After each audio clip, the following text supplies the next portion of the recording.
Hello, everyone. Welcome in. Happy to see everyone here early.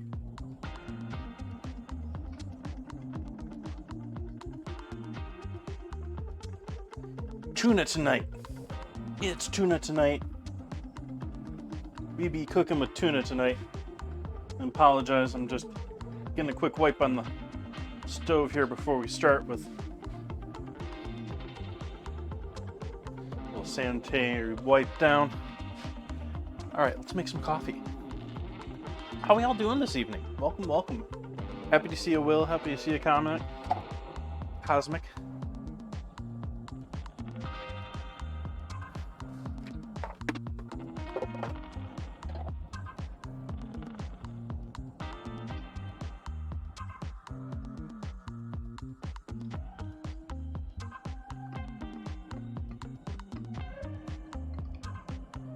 Hello, Nan Reader. Welcome in. Happy to hear that, Will.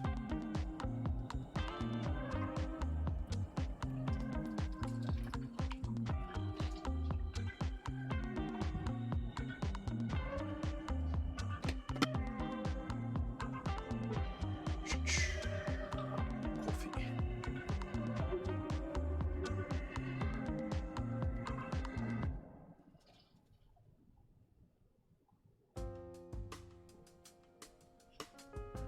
Going a little heavy on the pour because I've got extra coffee in here that I'm working myself through, that I ground.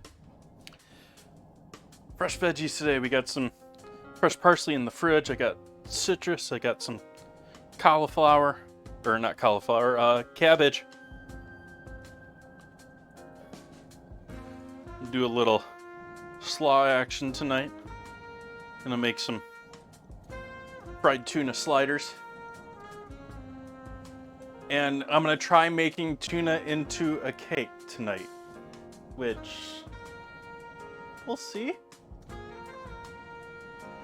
I'm not holding out great hope for this.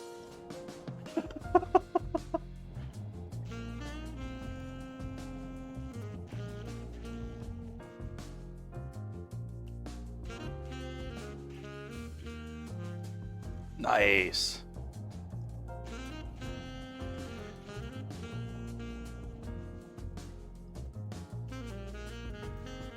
Weekend.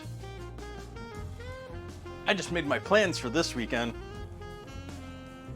As in what I'm gonna do on Friday and Sunday.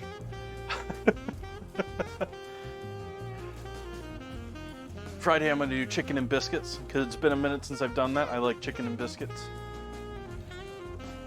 And Sunday, since we don't have a theme rolling right now, I was thinking, why don't we do one of the first dishes I was sort of taught to make in a kitchen? And so we'll do, it was veal where I was serving it, but I'm gonna do tuna scallopini.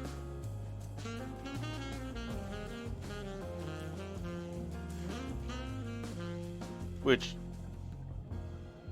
typically a pricier dish, especially with veal, but it's also an incredibly simple and easy dish to. It's one of those dishes that experience in getting the timing and everything with it right greatly helps, but the basics of it, it is not a hard dish to create.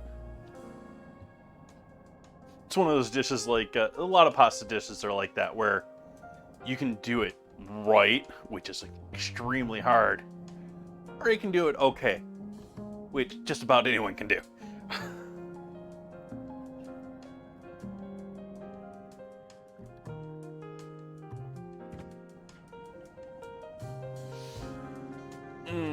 Where is my mug? We're back to having the mug in the living room because I have coffee in the house again.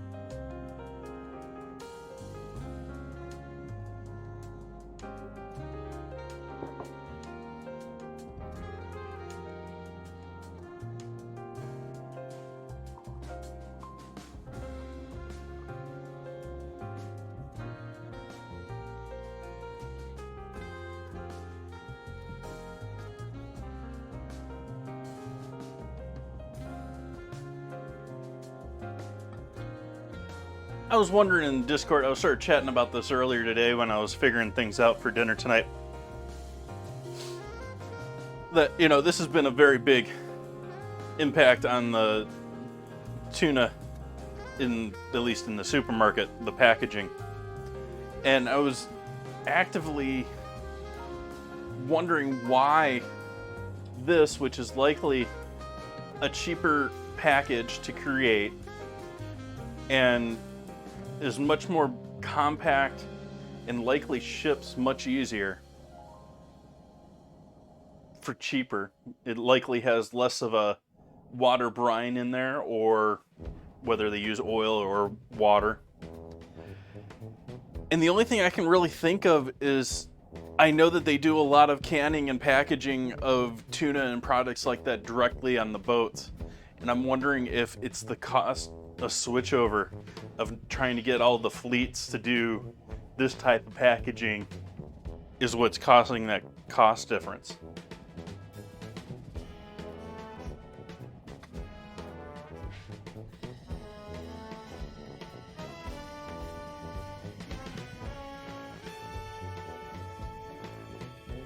But I've got both tuna in oil and tuna in water for tonight. Going to be using the tuna in water for the cake.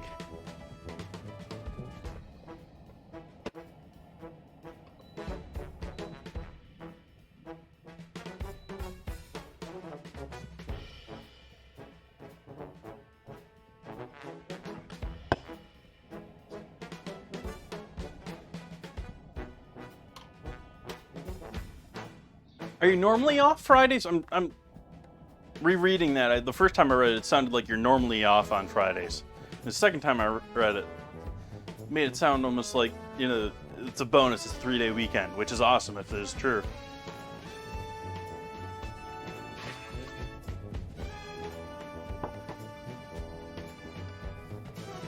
Or maybe you have a rotating schedule and it's...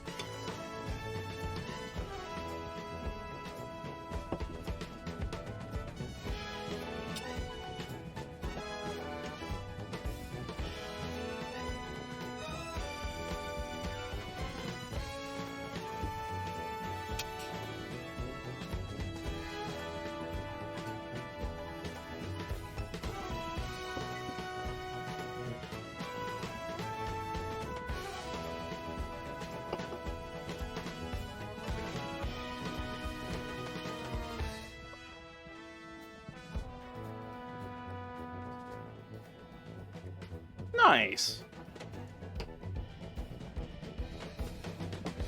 Wedding's typically a good time.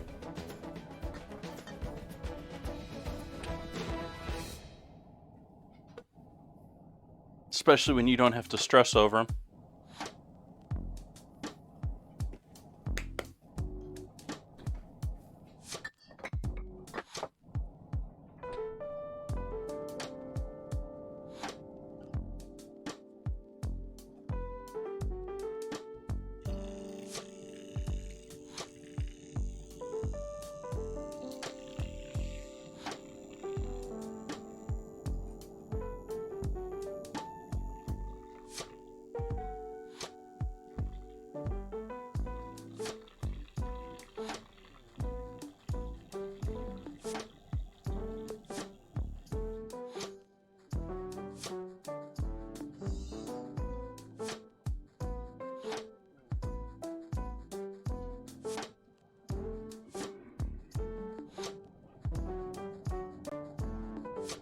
Cheers, folks.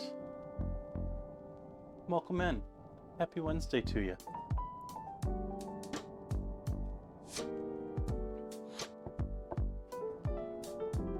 Ooh, what do I start with tonight? I think it's probably going to have to be the slaw.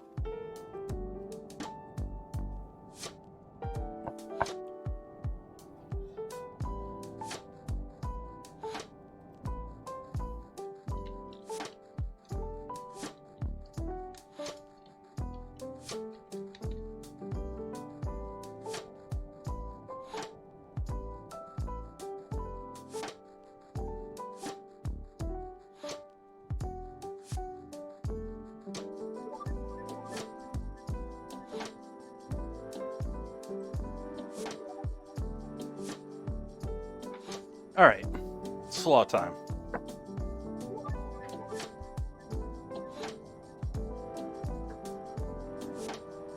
I'm not going to make a humongous... I normally make a big batch of slaw when I make slaw because I love myself some slaw. Not going to necessarily do that tonight because I'm going to make this a little bit of a different slaw from normal, so I don't know if I'm going to enjoy it a whole lot by itself. I think it's going to go great with the sliders, but maybe not so much individual because I'm going to use a lot of heat with this along with a lot of citrus. So I think I'm going to use about half of this cabbage.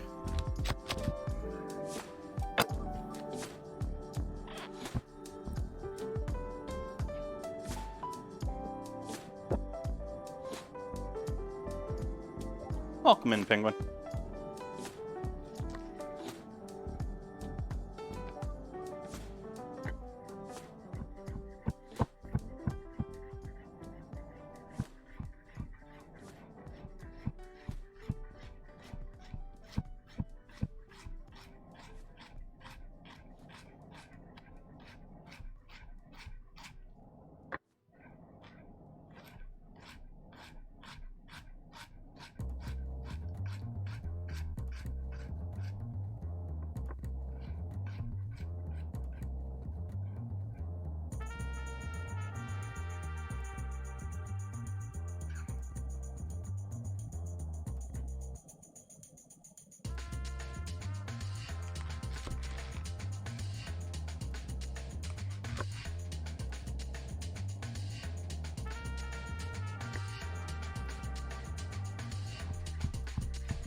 Yeah, I think this should be a healthy amount of slaw for our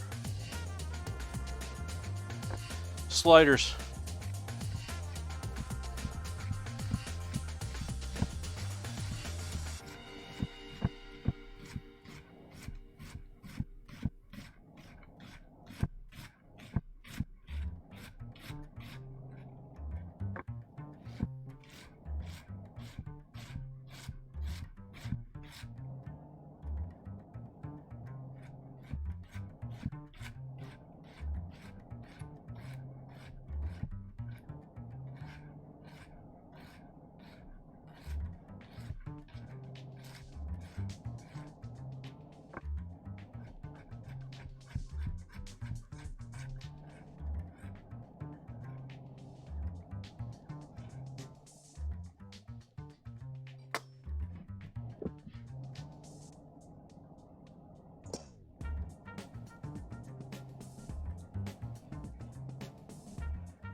And then go in with some sweet onion here next.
One more slice.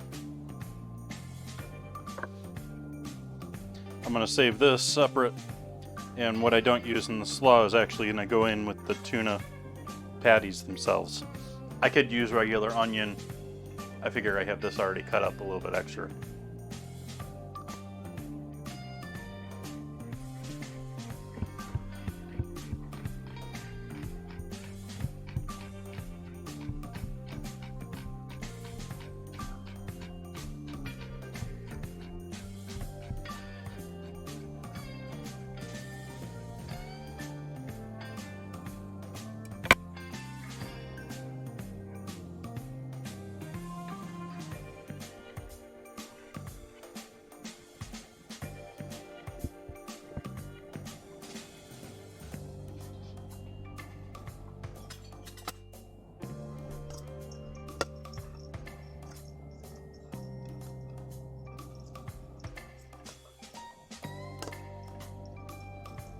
Yeah, I think that'll give us a good mix of onion in there with our slaw. I'm going to start salting this.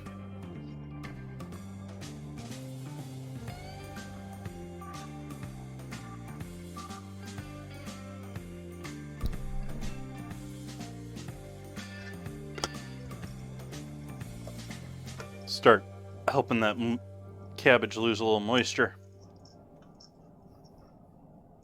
And onion. You need some carrot in there.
It's making all sorts of noise next door.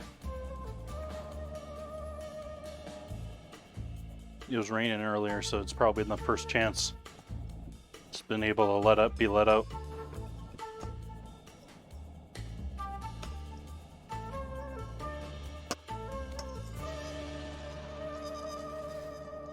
I don't know if it's blind or something, what it is, but it gets going and it'll just sit there and bark at something. It doesn't stop.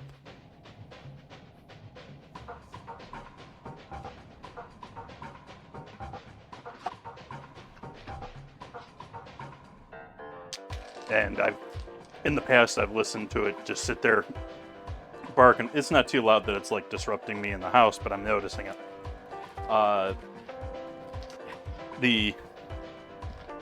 In the past, I've noticed it just sit out there and bark at like nothing until it goes hoarse itself, and many times the owners have to go out there and, hey, that isn't there, sort of a thing to it.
Hello, Bun Buns. Welcome in, everyone. Thank you for that raid, Bun Buns. Happy Wednesday to y'all.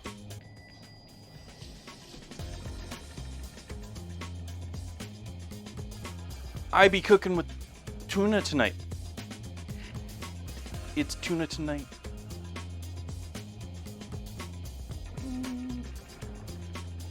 That's where you went. We'll take our roughly chopped parsley, throw that into our slaw over here. I'm starting off tonight's dinner and making slaw.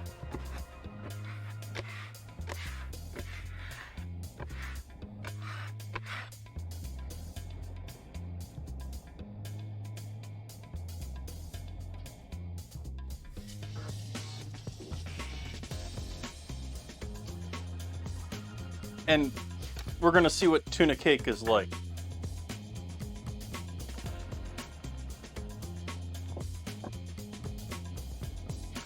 All right, so we got our slaw though. Starting here, we got purple cabbage, some sweet onion, some carrot, some peppers. I just added some chopped parsley in there.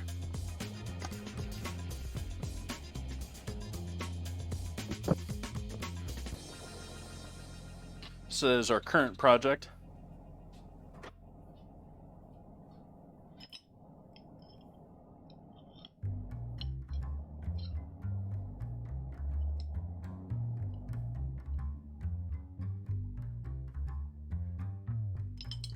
And now we're going to make our slaw a little spicy.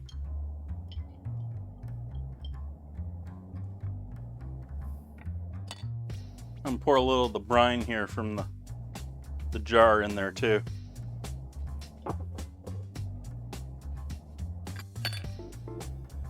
Give that a stir up.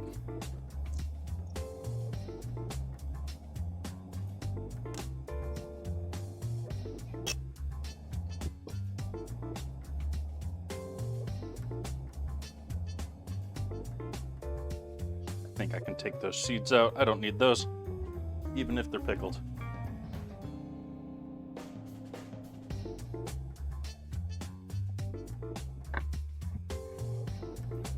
And then we're gonna chop this down pretty small. I don't want any big hunks of jalapeno in there. I just want the heat and flavor.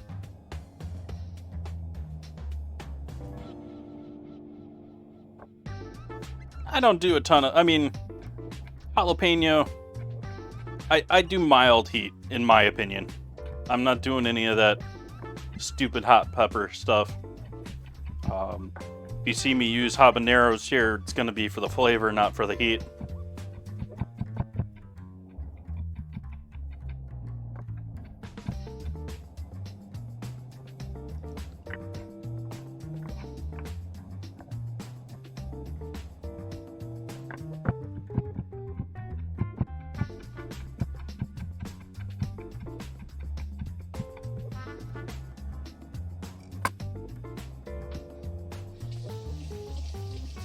Oof.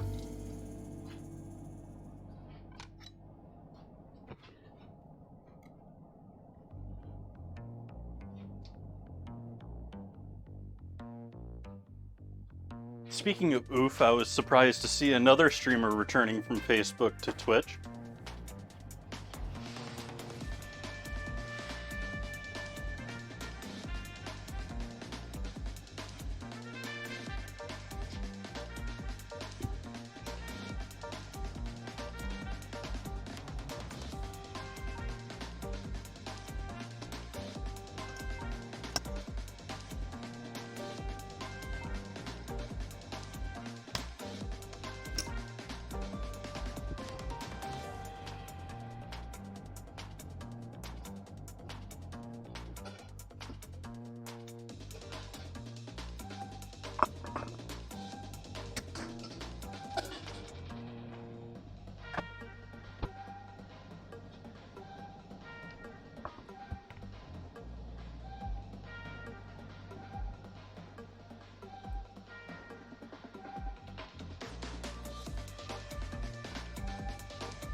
What were you streaming earlier, Bun Buns?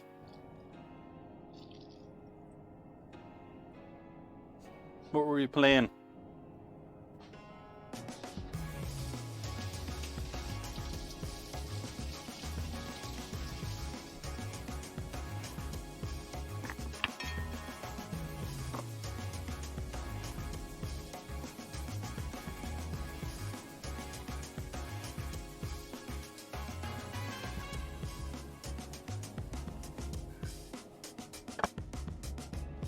Oh, okay. Makers and Crafters stream.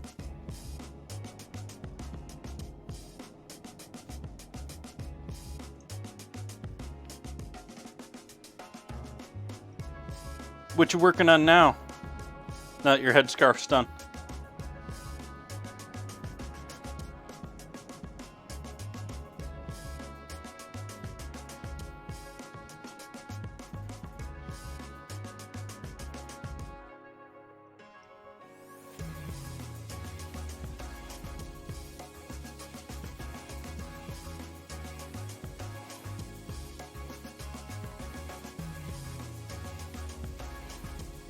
Okay. Same colors? Changing anything up? I mean, I can understand if you got the same yarn to use. Same stuff.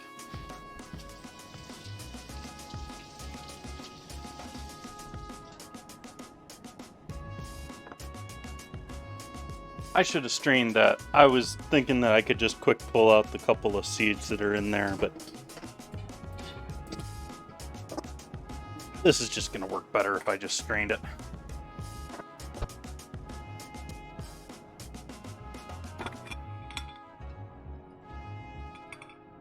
So we'll take our lemon juice, and we're going to turn that into our dressing for our slaw.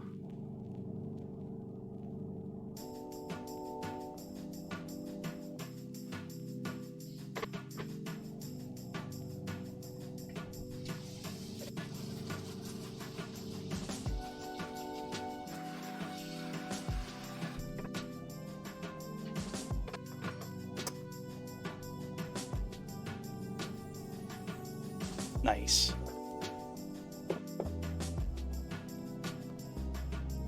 So starting in our seasonings with our coleslaw. A little bit of celery seed.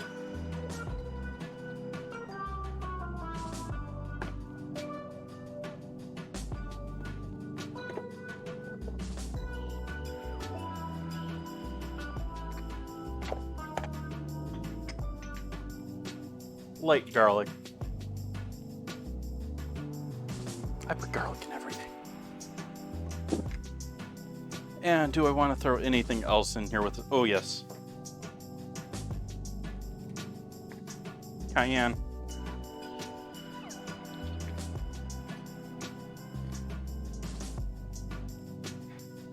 Cap break on this?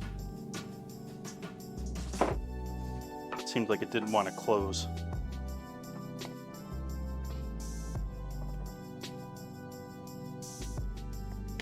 And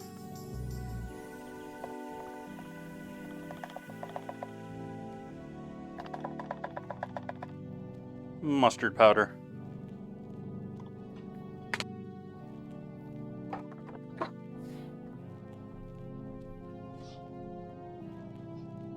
I'm doing pretty darn good tonight, Bun Buns.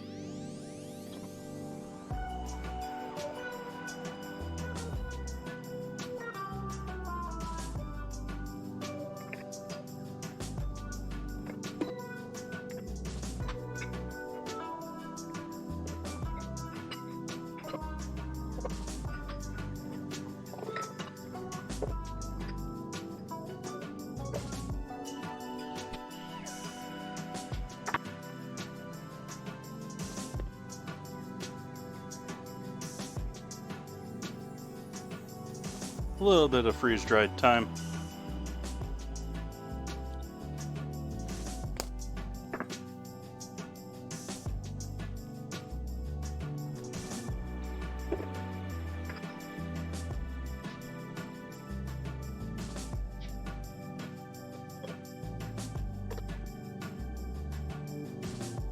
Uh-oh.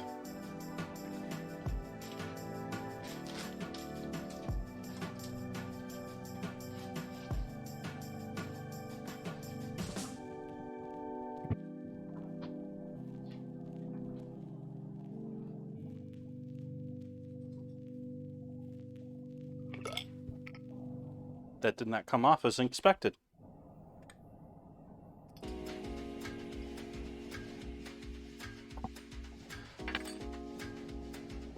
A little Dijon mustard.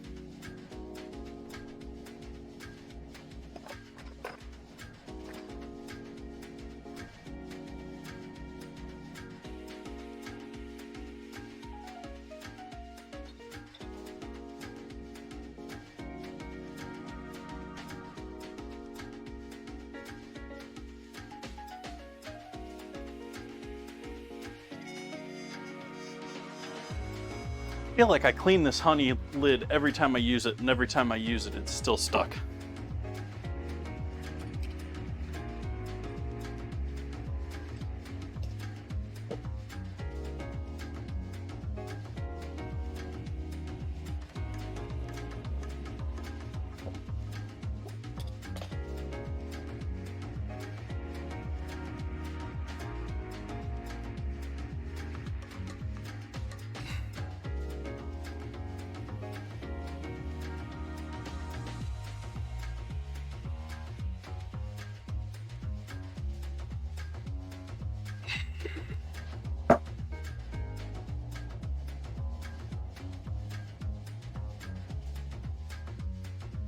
Yeah, it's not even dirty.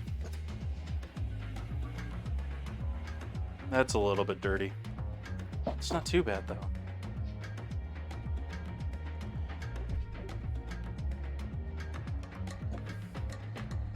Anyways, some honey.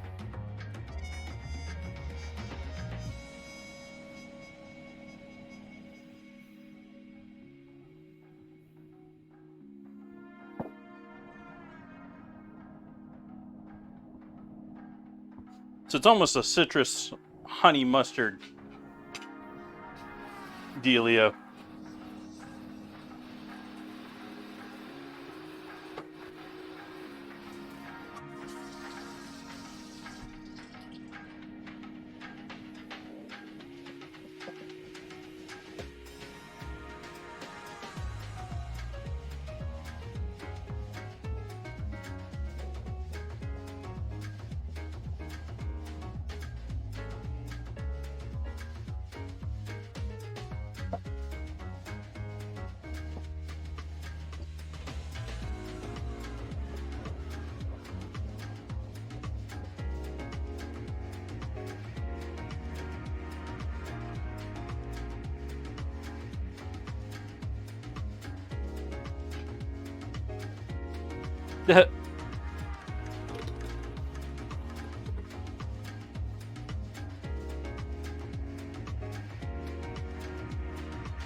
Is it By the Power of Greystone?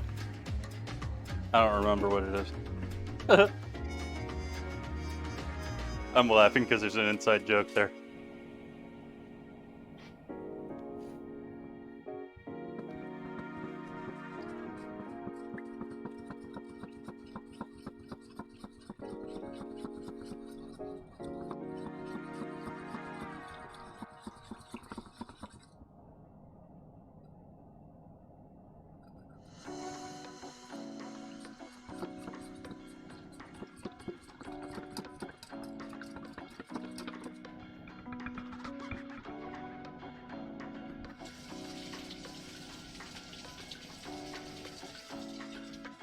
Watch out for Skeletor.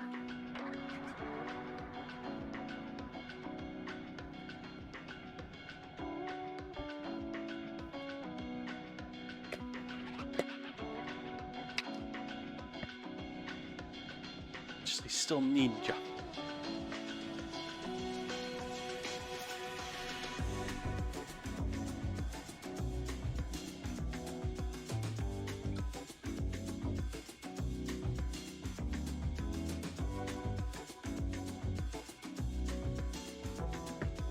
Nice little dollop of mayo in there. Definitely not a mayo dominated dressing there, but it's still in there. Sorry for you mayo haters.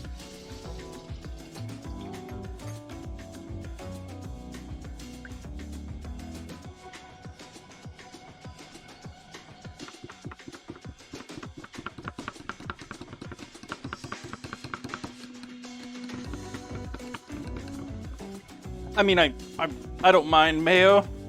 I'm not the bring a jug to a baseball game and eat it by the spoonful like mayo, but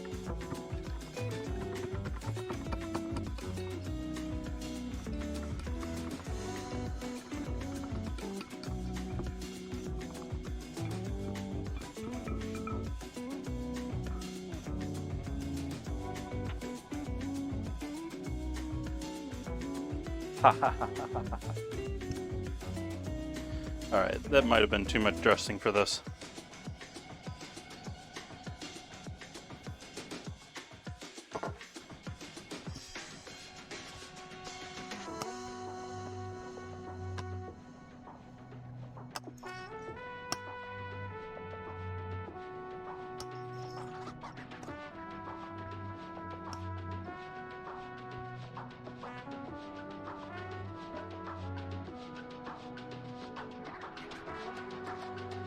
The meat jello.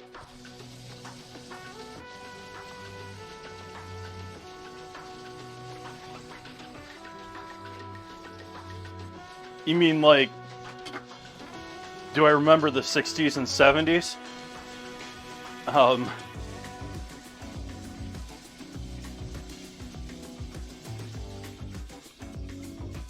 Because that's what my mind goes to, is all the Jello molds and aspic molds of the 50s, 60s, and 70s. Yeah, but that's not really dessert either. I mean, they were actually using those and eating those as dinner. You know, it's like savory.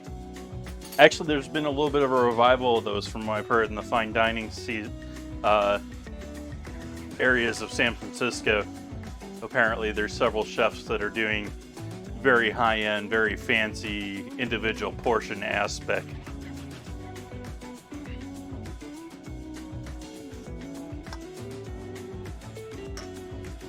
And this hasn't gotten any pepper yet, so I'm going to add a bunch of pepper in there too.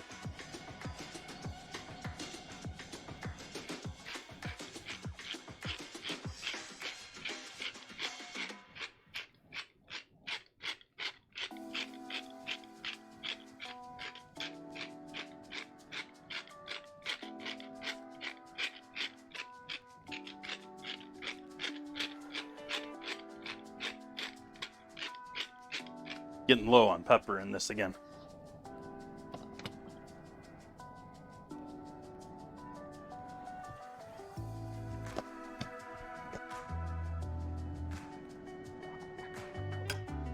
I am going to point out this though.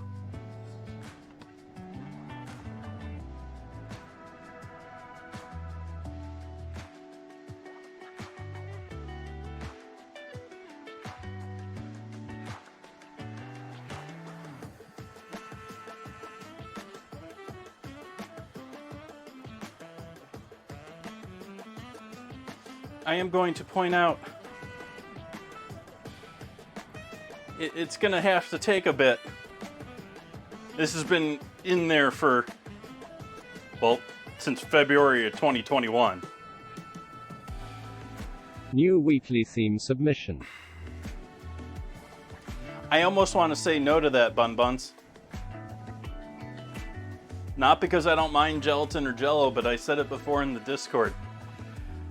Streaming and gelatin, Jello, pudding, they just don't mix because I'm not going to be able to show you a final product.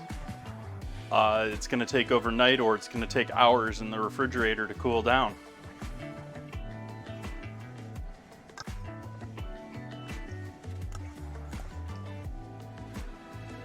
No.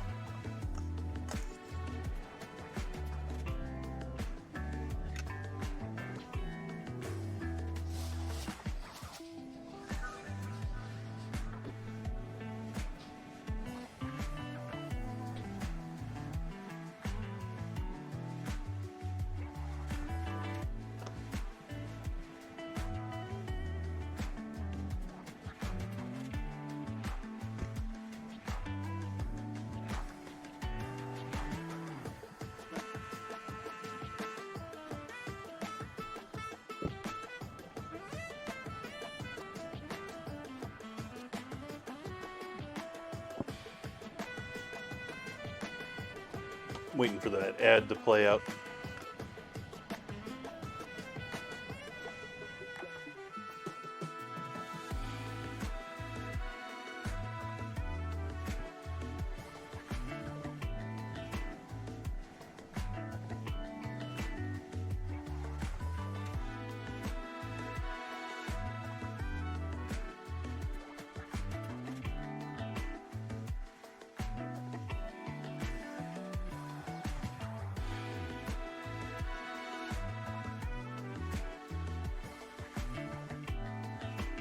Nice. I mean, I'll honor it for you if you want, Bun Buns, but I'm telling you, it's, well, at the same time, it's not going to be good for anyone in the channel. Like I said, I can't do gelatin or Jello and have it set for the stream. Absolutely.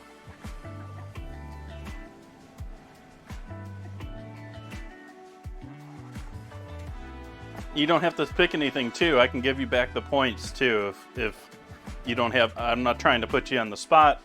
I apologize for sort of like, kiboshing that, but I just don't feel like it's going to be good for anyone.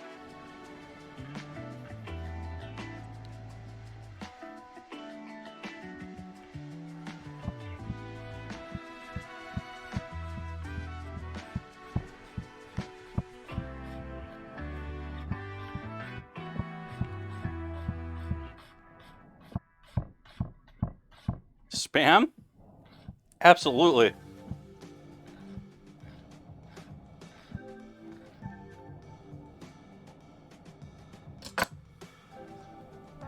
Let's see here. So is Friday the 11th, not this Friday, but next Friday, sound like a good start for that for you?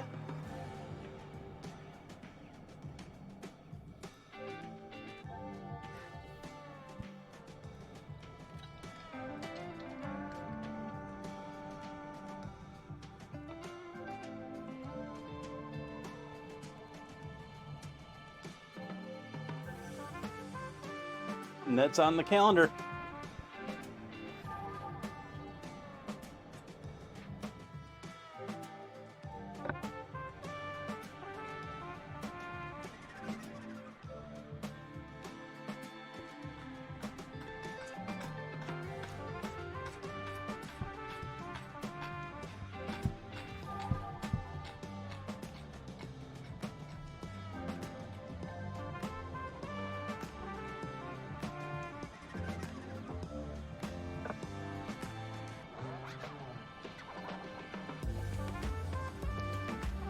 Oh, I wanted to go even finer with this. Darn it.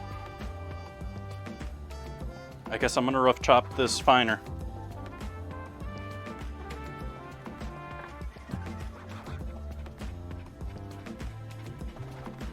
Because this is for the tuna. Same for the coleslaw. I mean, I want it thin, but I wanted it small too.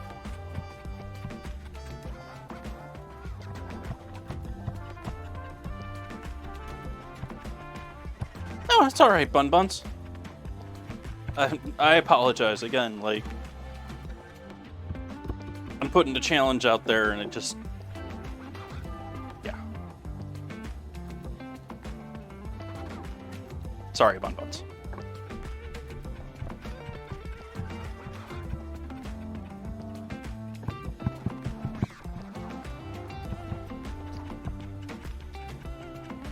So this is not obviously how I would plan to chop this onion for this project.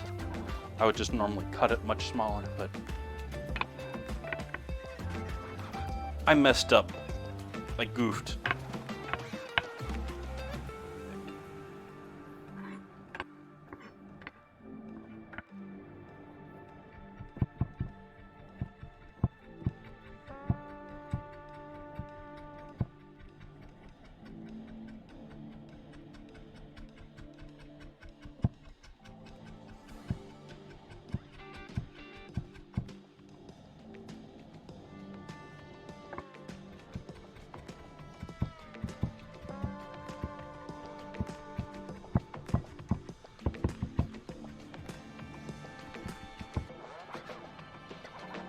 All right, now that we got that all chopped up much finer,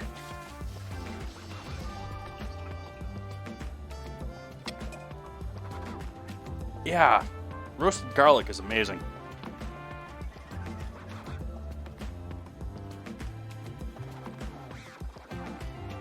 And it's so easy. I mean, you can just douse a bulb in a little bit of oil, wrap it in tin foil, and throw it in the oven whenever you're cooking something else. And it just squeezes out of the skin, like pre-made package.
There's some nice juice to these limes, but usually the smaller ones aren't as good for that. But the store, when I was buying these, I don't know if I'm repeating myself now when I did the lime last time, but the store had a sign for these listing them as large limes.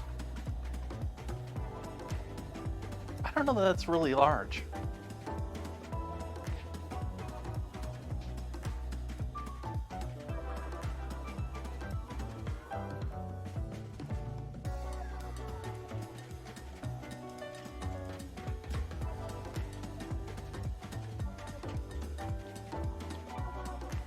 Granted, I was at the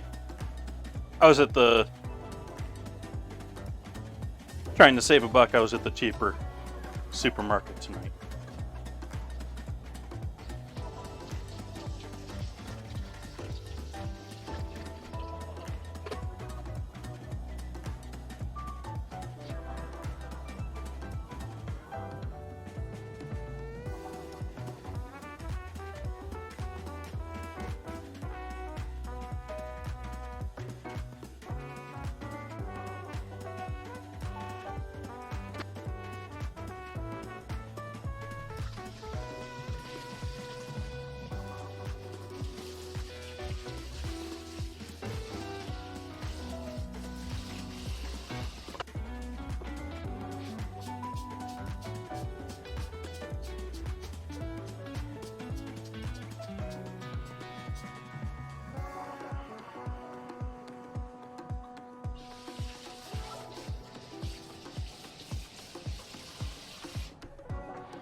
It's almost the same recipe for both of these. I'm not using mayo, but I'm sort of creating mayo in there. I'm going a little heavier with the garlic of the tuna.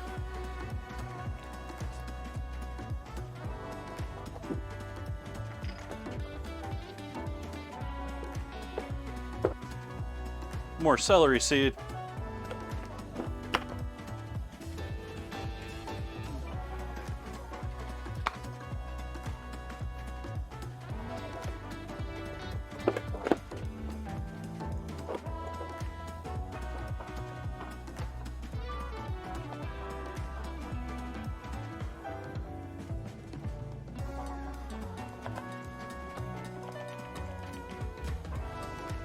Mustard.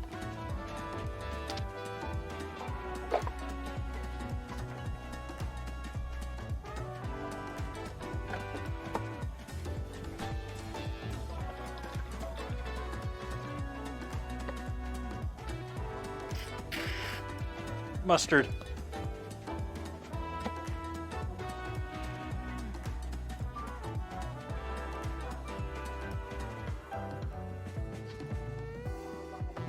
How do you make mustard? Mustard, well, you have the powdered mustard here, and then you have the bottled mustard. Bottled mustard is essentially the powdered mustard, or whole grain mustard, one of the two, mixed with vinegar.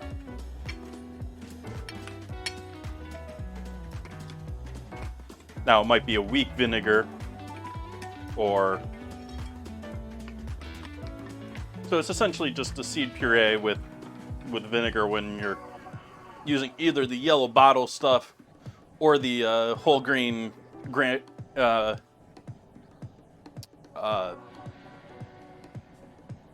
Poupon.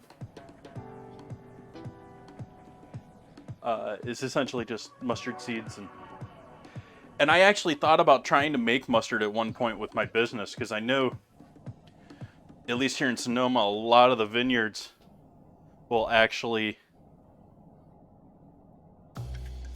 grow mustard in between the rows of grapevines in the off season.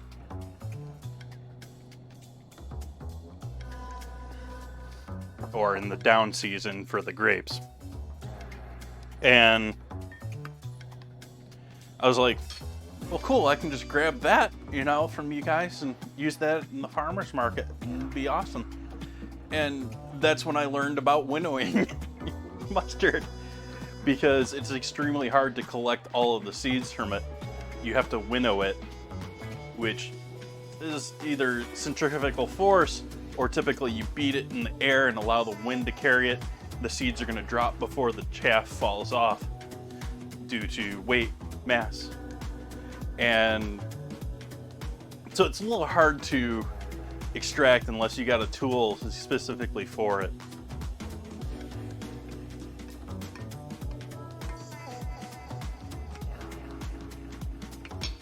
All right, what else am I adding into this?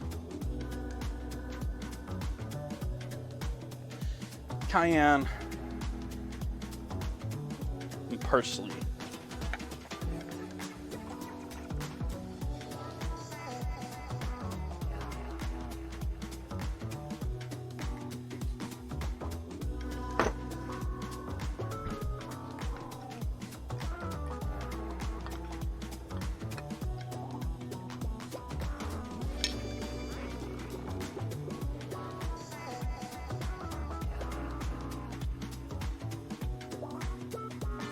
Well, I would say that probably a good portion of it probably is still done by hand.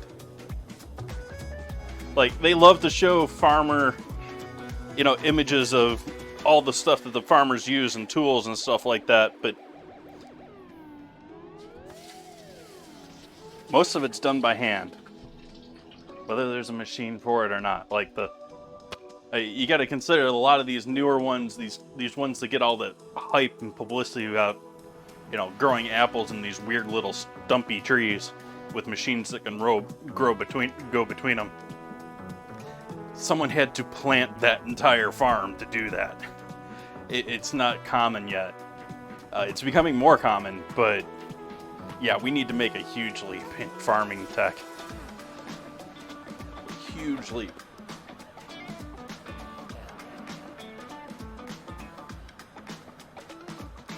And we're right there, we're right on the cusp of it, but we haven't done it yet because we're humans. We've got it set in place, it's cheap, let's keep it as it is. Why upset it?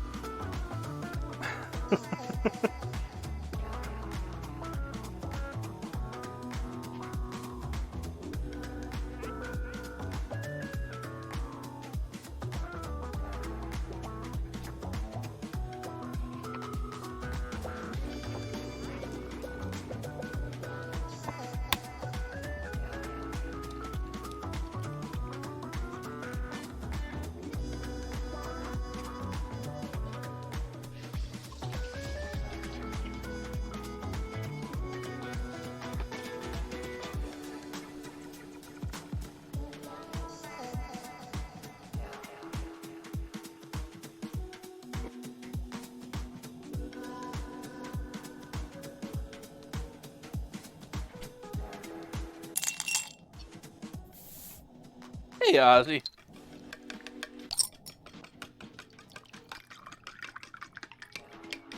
Woo's up. Hi chef and chat. Chef ya one heart, chef ya one heart, chef ya one heart. 1 year. Wow, Ozzy.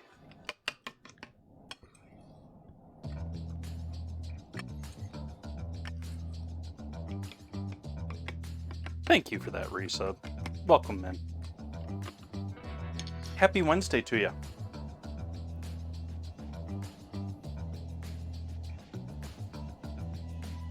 It tried to. So we got, for those just joining in, we've got ourselves a nice little batch of coleslaw here.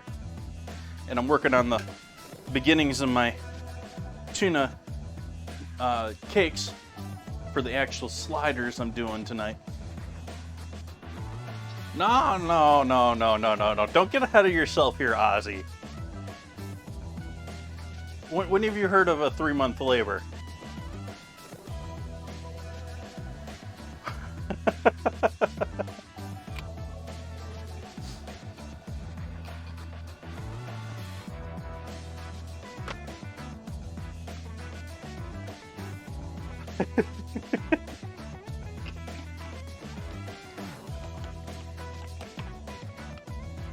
Or a 1-year labor.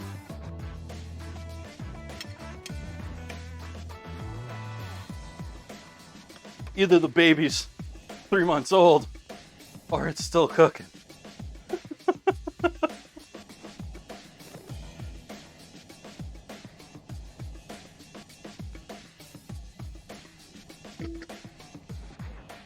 Yeah.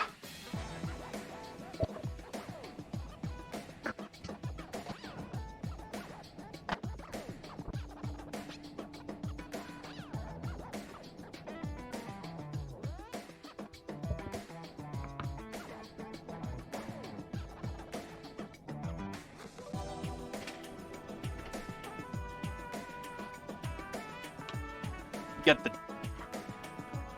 jelly donut. The one that everyone's jelly about.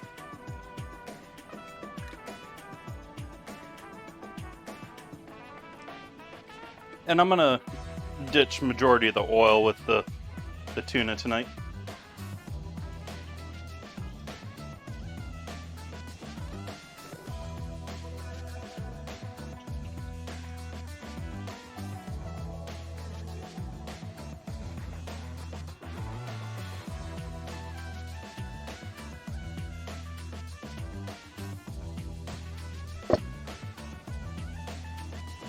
Ozzy just getting here for me to start using tuna for the first time tonight.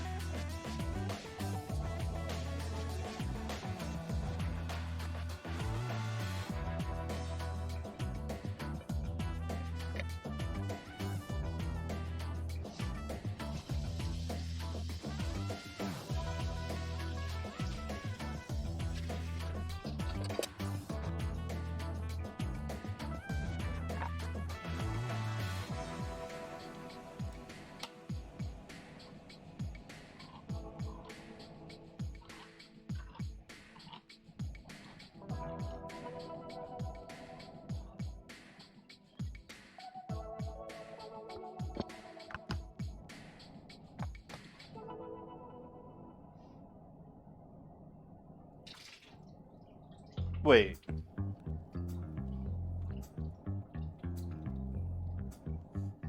Ah! I grabbed them right from the same stack.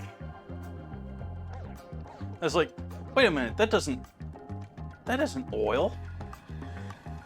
Apparently I got both of them chicken of the sea, but one of them's oil and one of them's water. This is the water, that's the oil.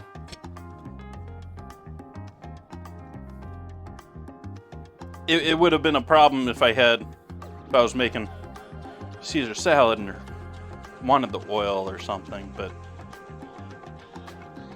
Or, why am I thinking I used sardines, not tuna? Anyways, I'm going to use about half of this bad boy here, too.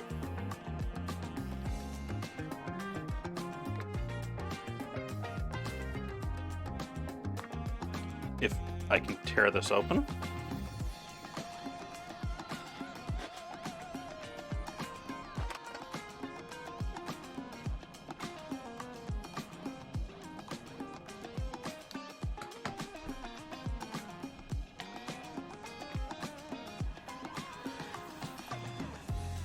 I also sort of wanted to see what the difference between these was like.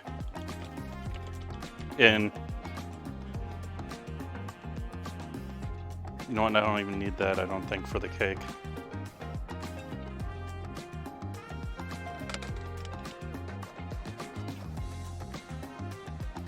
I'm gonna save that for my cake.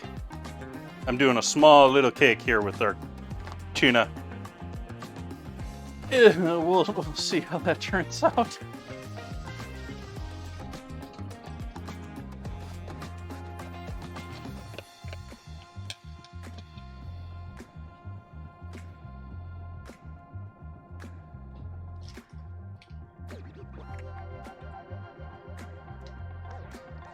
Tuna water icing. Eesh. Bit of breadcrumb. And then our egg and seasoning and everything mixture going in there.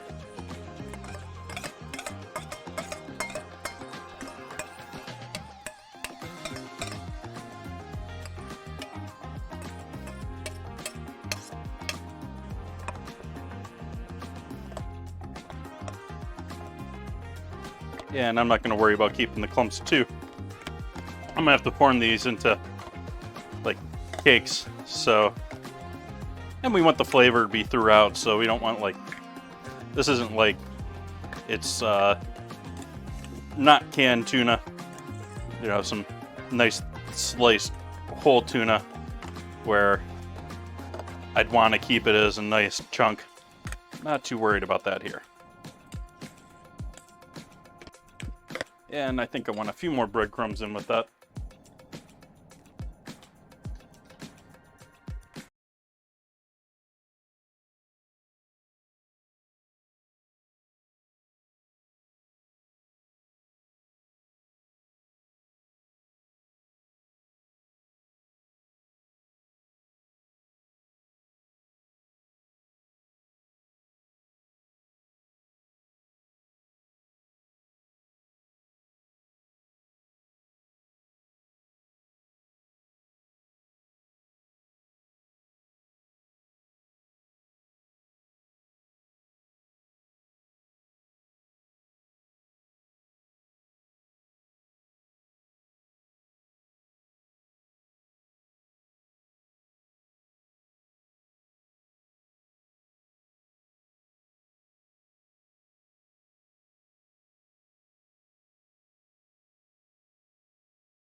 Okay. So those are all nicely mixed together. And I need about half an egg, I think, for this.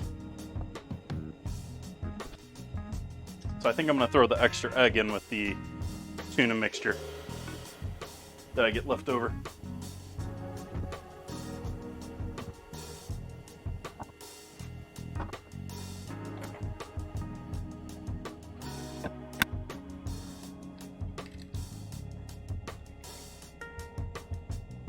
Wine and pasta.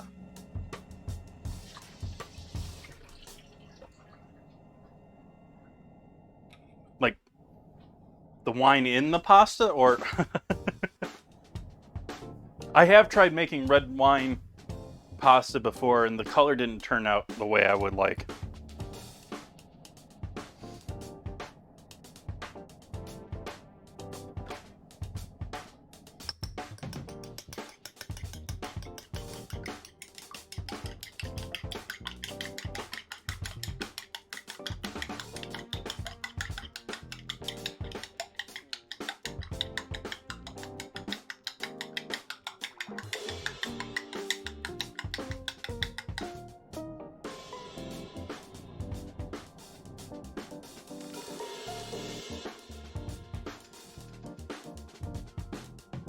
That was still maybe a bit too much.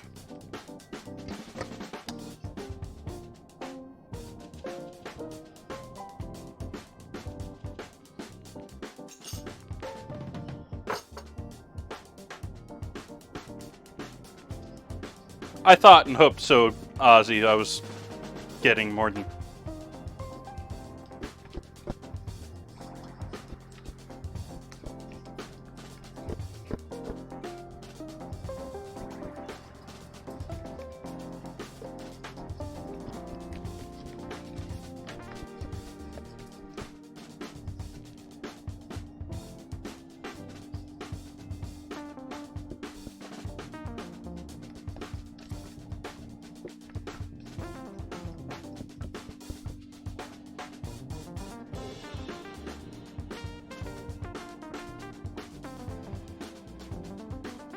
Baby bottles. Does Twitch think I'm making babies?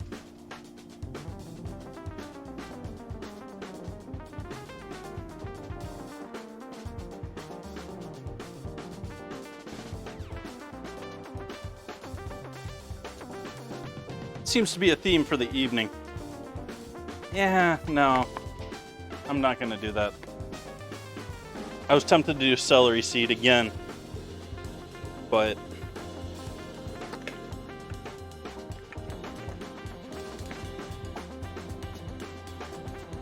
I sort of want to put something in there so it's not just tuna. I just can't. I'm looking at my spice drawer and there's like nothing. Like other than maybe like saffron, but I'm not gonna put saffron on there.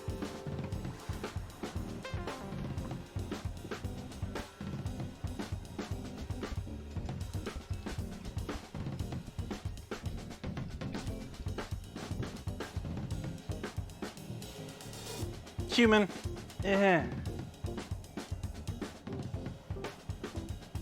use a fair amount of cumin. I don't think cumin and tuna is going to play well together. I am a little tempted by mustard. Actually,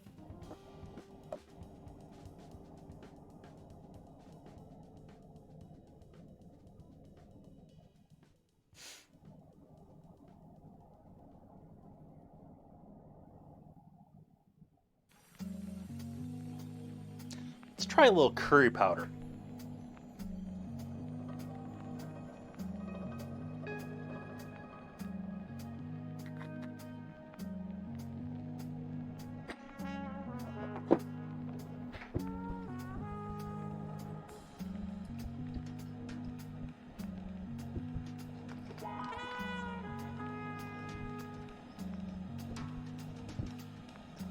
Tuna curry cake.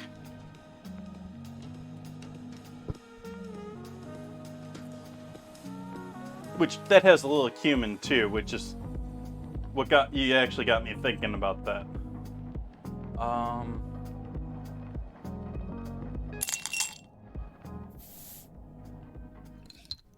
Thank you, Bun Buns. Much appreciated. 8 months. So right? Kalozzi gifted a tier 1 sub to Fluffy Fluffy Bun Buns 122. They have given 3 gift subs in the channel. Thank you, Ozzy. Appreciate that. You giving that gift sub to Bun Buns. Thank you, thank you.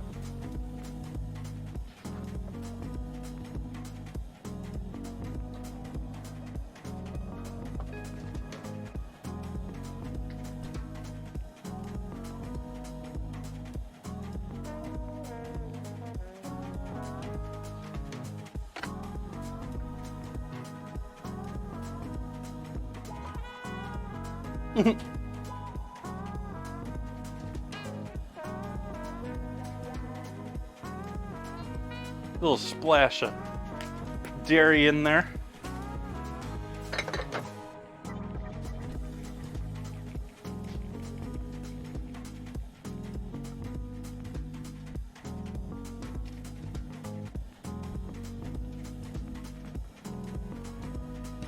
And last thing is going to be baking powder and flour.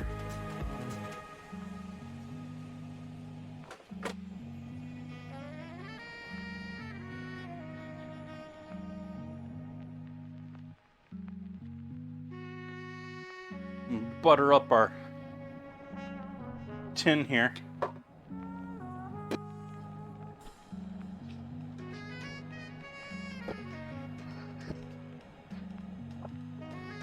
Doing a cake, so I'm actually gonna turn this around.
I messed up there.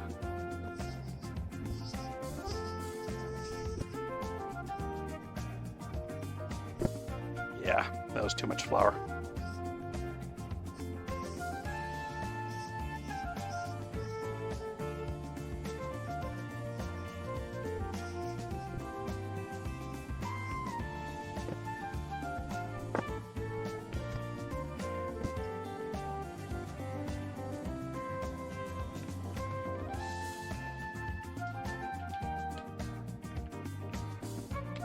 I did double instead of a quarter, or I did half instead of a quarter with the flour.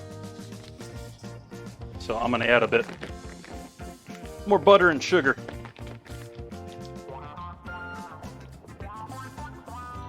And dairy.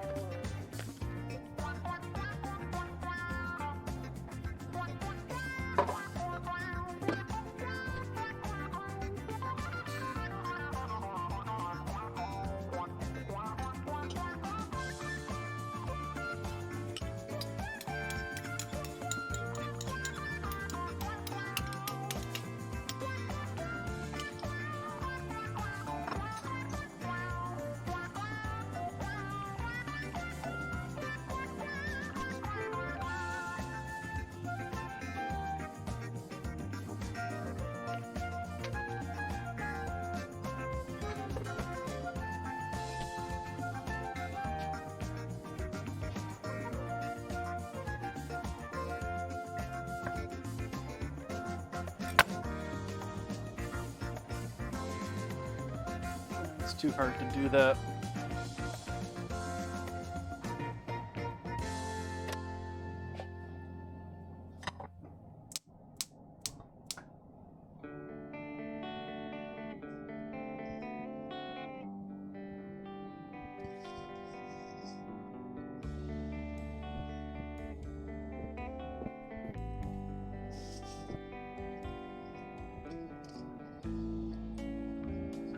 And I'm gonna completely melt that butter.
So other than working this dough a bit more than I want to for a cake dough, I think we're okay here.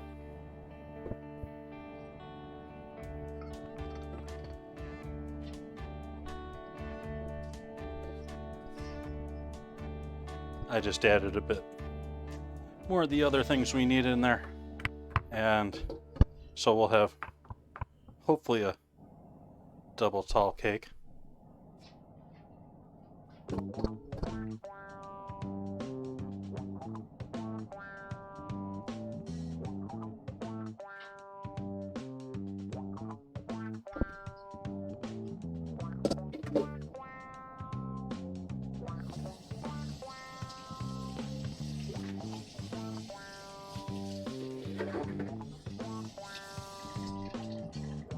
All right, so tuna cake going in the oven.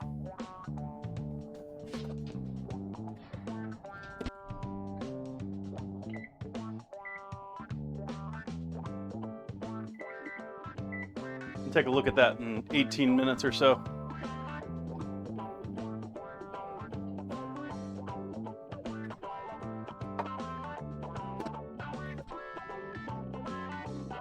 Okay, back to tuna. Back to tuna.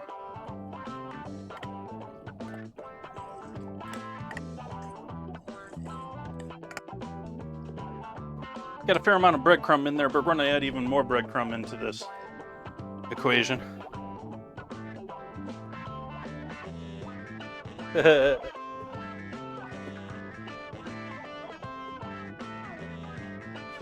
only desserts that I could find online for tuna as far as recipes, and I did find two.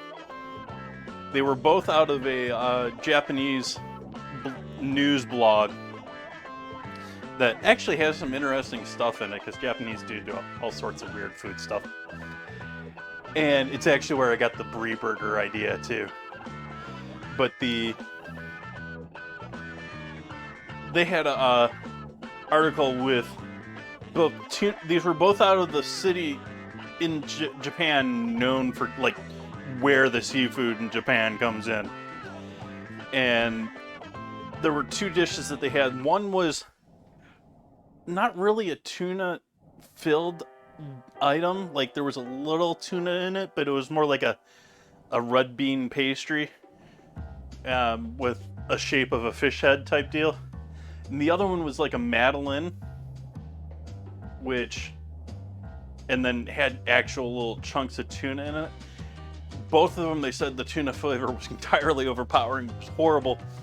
The only like beneficial thing they said is that the tuna texture itself, which I completely pureed it for that cake as much as I could, but the texture of tuna apparently jives around the same as like dried fruit. So like they were like the texture of it wasn't too bad, It's a little like eating, fruitcake. But yeah.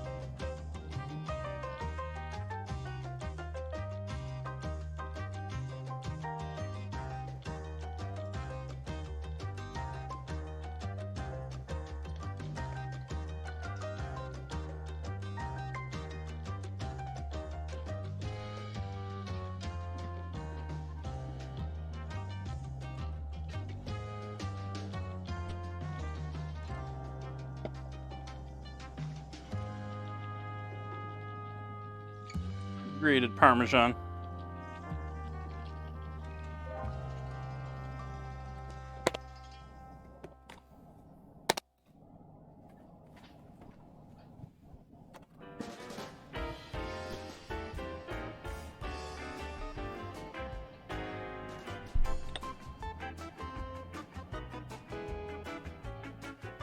Salt.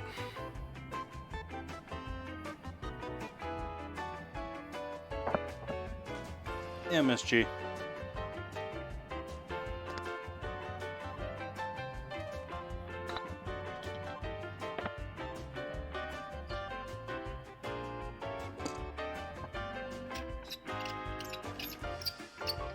Sorry, squeaking.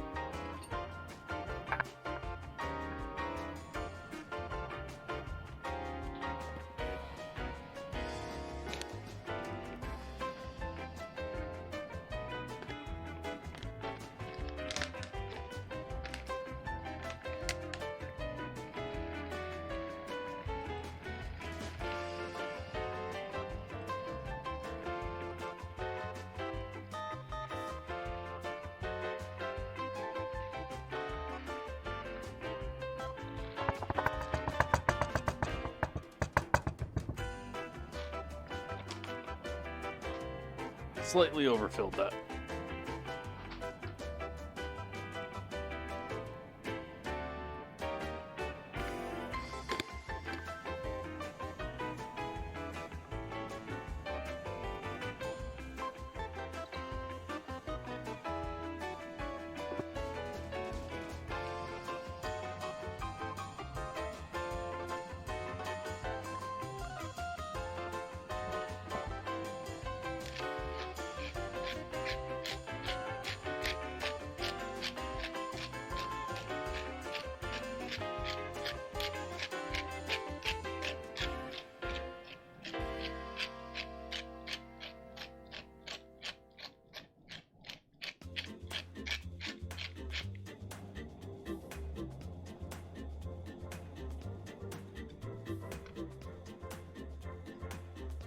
Of the shaker.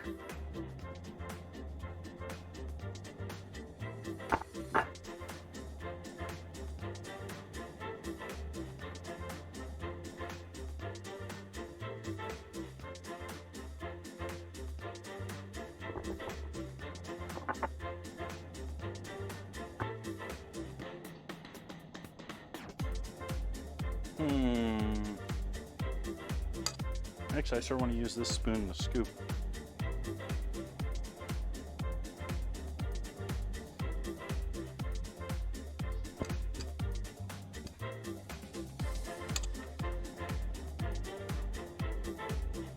Oh, I didn't throw any parsley in there. I need some parsley in there.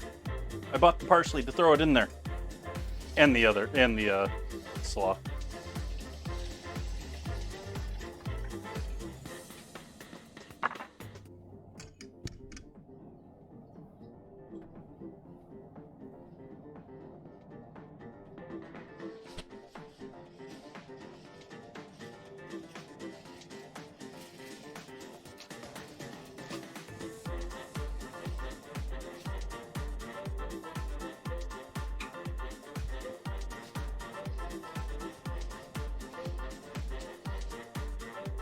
Oh, the license is not that big of a deal.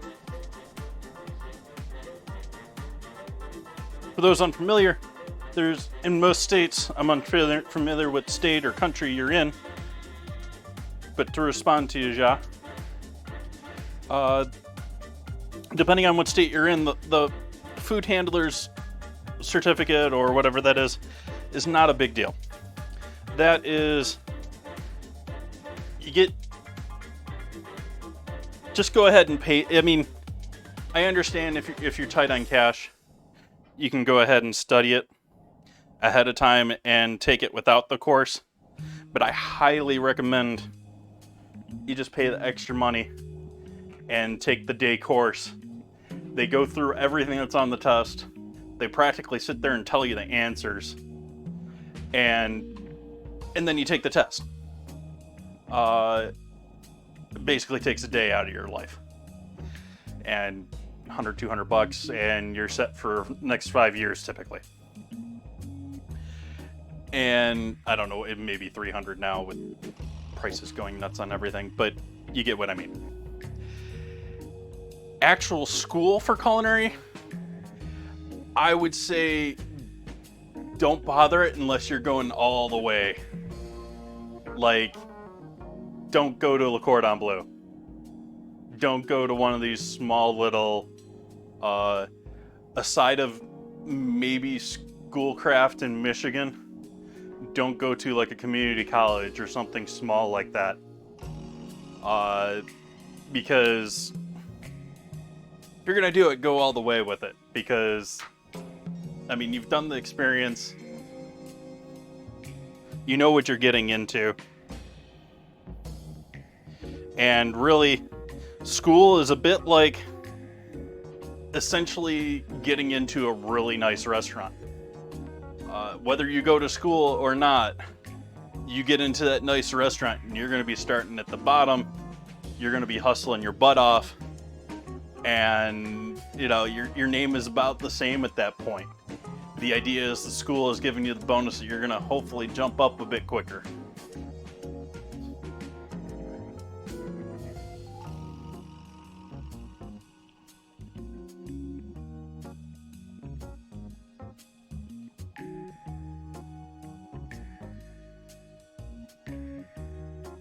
It's a matter of, I mean, yeah.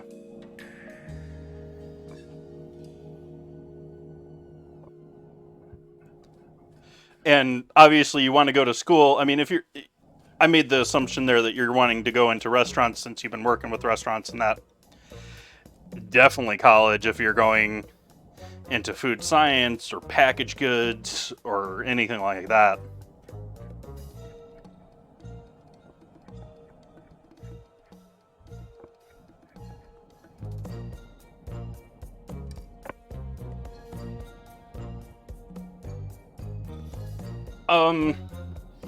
I was given an option to work at a very nice restaurant, very, very nice restaurant, like top 10 list country nice restaurant, and realized that it wasn't really for me, and ended up in casual for a while, in bars, and yeah.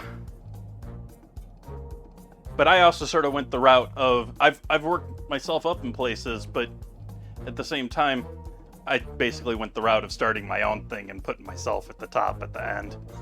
Because you even get that a lot with moving between restaurants.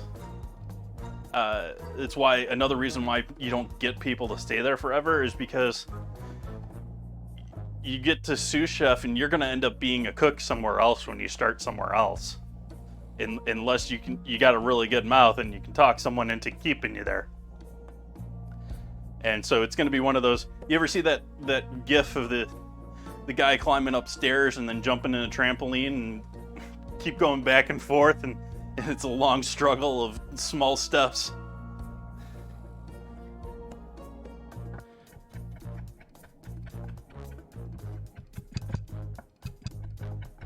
And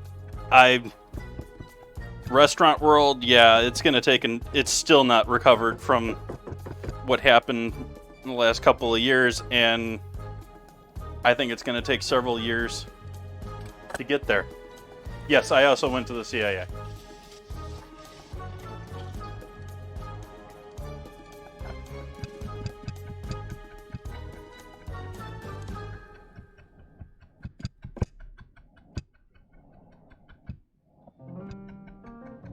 There's a couple of decent colleges out there besides I mentioned the Schoolcraft and CIA, which I do.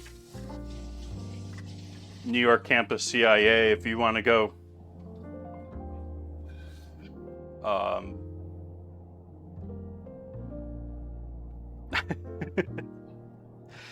The Culinary Institute of America has the Food and Beverage Institute. So it's the CIA and the FBI.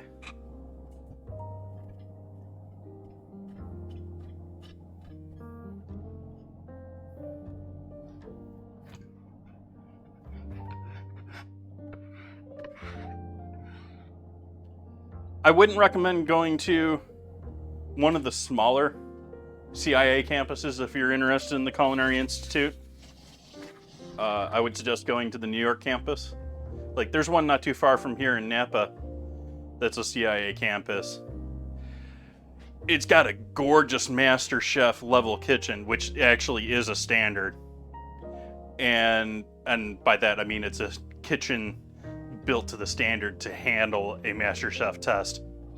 Not Food TV Master Chef, actual ACF Master Chef. But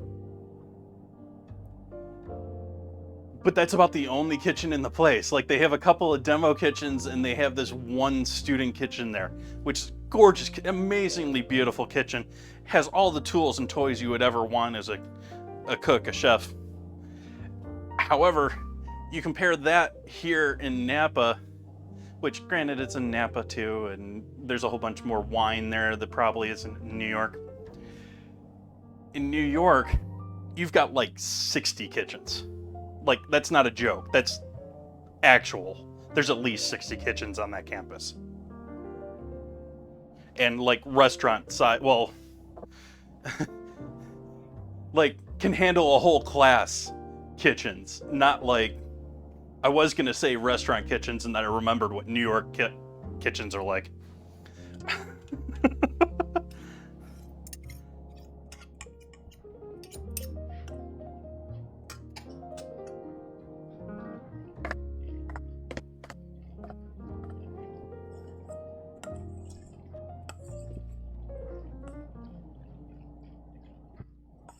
But like I said, not Le Cordon Bleu. Like, I toured a Le Cordon Bleu.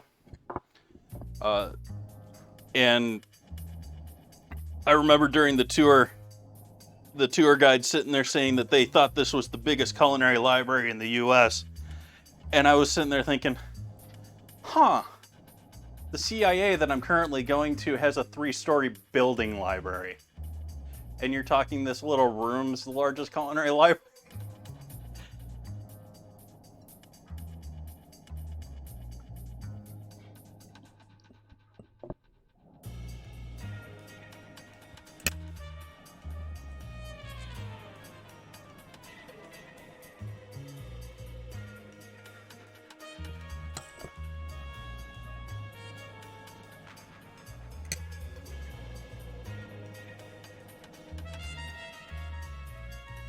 But there's some other great colleges too, if you're going to college not just for culinary too, like UCLA. And if you're interested in hotels, which is probably not a bad plan when it comes to restaurants and that, there's I'm forgetting their name. Starts with a C. Major college.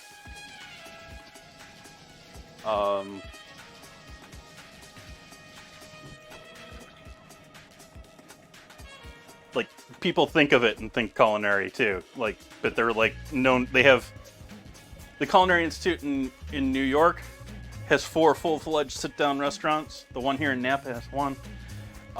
That college that I'm forgetting the name of at the moment has a full hotel on campus that's run by students.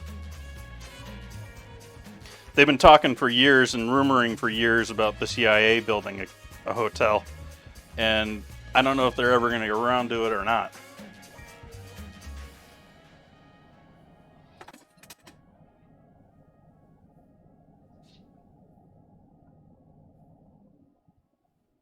These are still falling apart.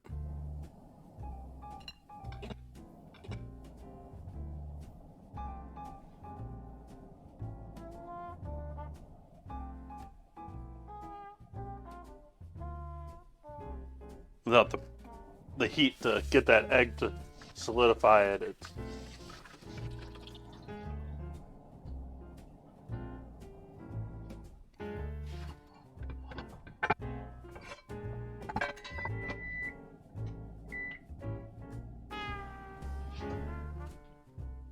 We're going to get that a little bit longer.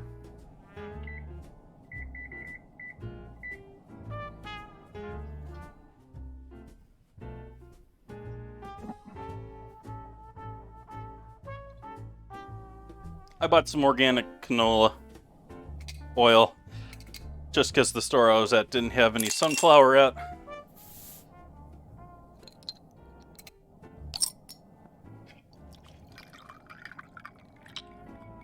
Oh look, my auto-renew kicked in. Thank you, Treebow. Greatly appreciate the resub. 11 months. Wow. Y'all been with me for so long.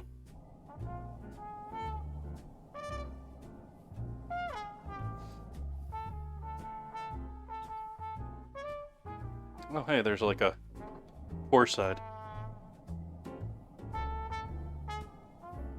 I'm using oil just for this.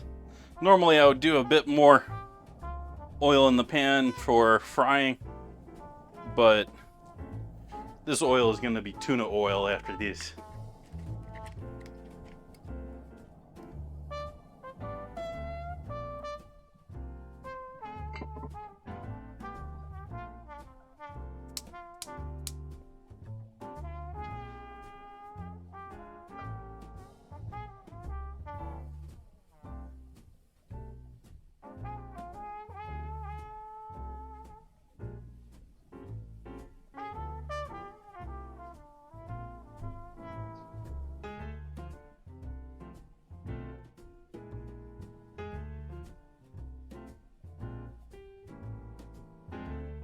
Fragile little guys. The egg. The problem here is the egg hasn't solidified. So you can add breadcrumbs here until these things become solid masses, but then realize you've just made them out of breadcrumb, and then you're going to add egg into there to make them even tougher. And so I'm going to try my best to just keep these nice and loose until I can fry them. But I do want to get breadcrumbs on both sides.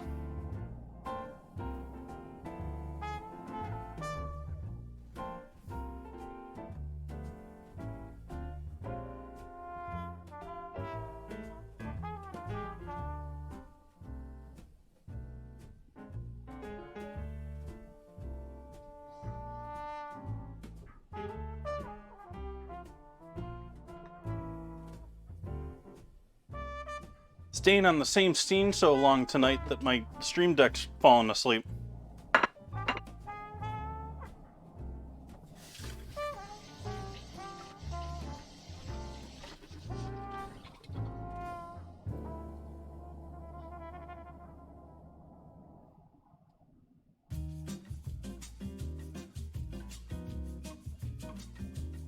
You know, it might be better to go with the hamburger spat than the fish.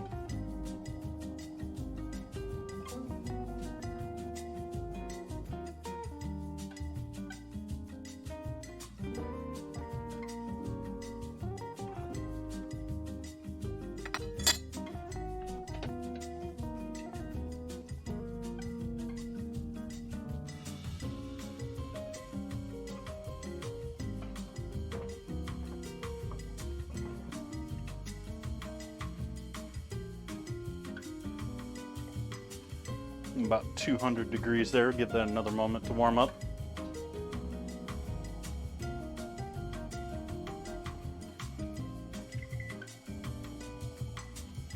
Nope.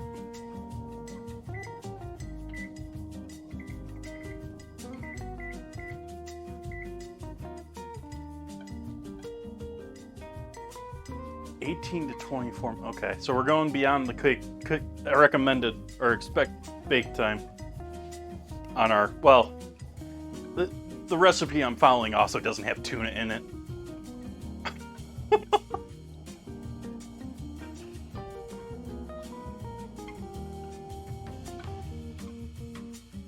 I have a feeling there's a little bit more moisture in my cake than even with all that flour.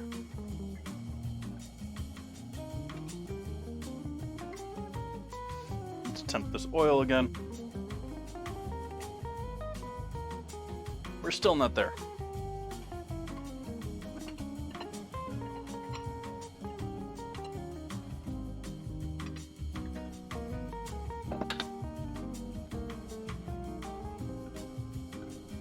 Sure. No more questions from you. How dare you ask questions in a chat?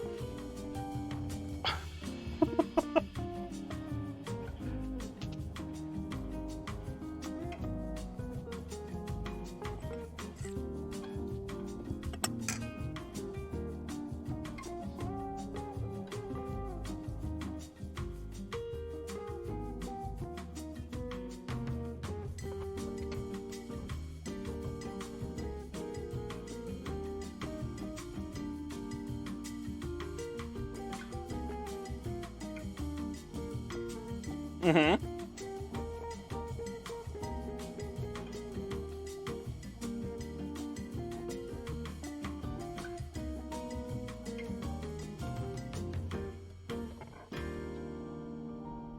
There will be no grinded edge on a one-sided, and so this is a little bit easier to show on camera. You can see that edge where it's been ground, the little like quarter-inch or so, maybe longer depending on what knife you have. But there's that ground edge there. There's going to be a ground edge on both sides of that knife.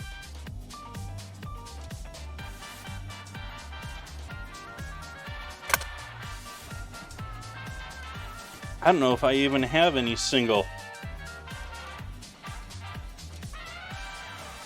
I don't think I have a single-sided knife.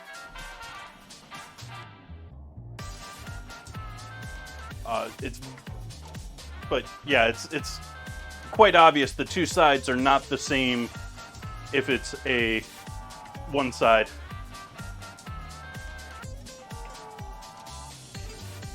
We're still barely over 300 in places.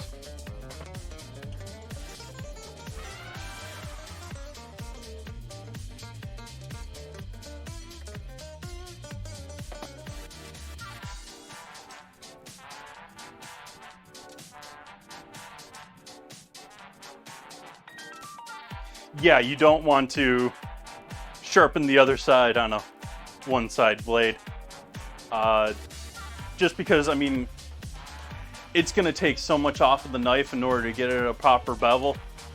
And because you're going to take something that's cut like this, you know, this side's been ground down to fit with this flat side. And then you're going to try and turn it into this. And so you're going to have to file this off until it gets like that.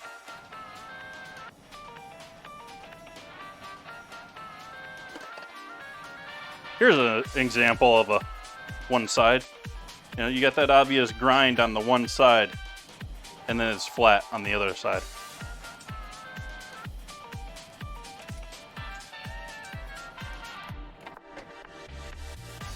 I mean, you can, like I said, you can do that. You can grind down the side on a flat one and turn it into a sharp knife. You're just gonna waste a lot of metal getting there.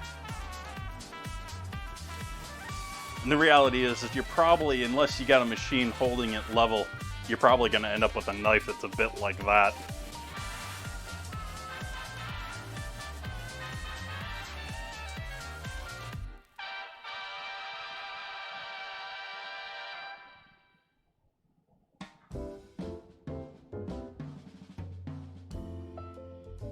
Oh, sure. I can also. This is a pair of scissors, so I mean, it's not a knife. But this is a great example of that's serrated. You have this bright, sharp edge here that's been ground down to come to a sharp edge. Well, scissors, but to make a sharp edge. And then on this side, you just have a flat metal surface.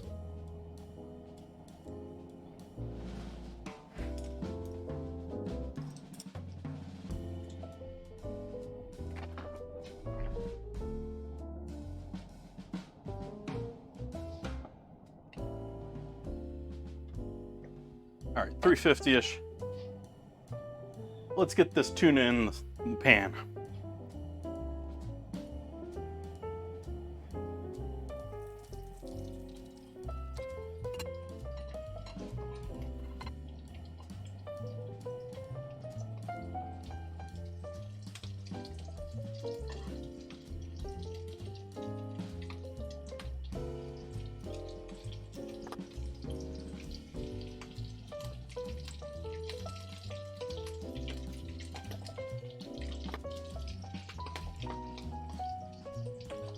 Oil popped on my wrist.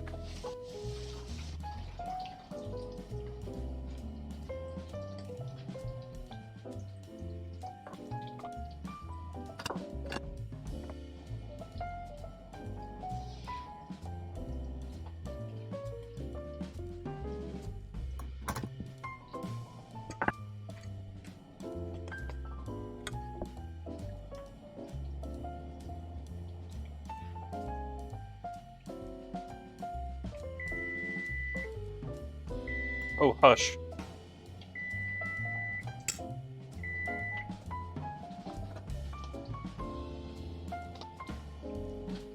I still want to give that even longer.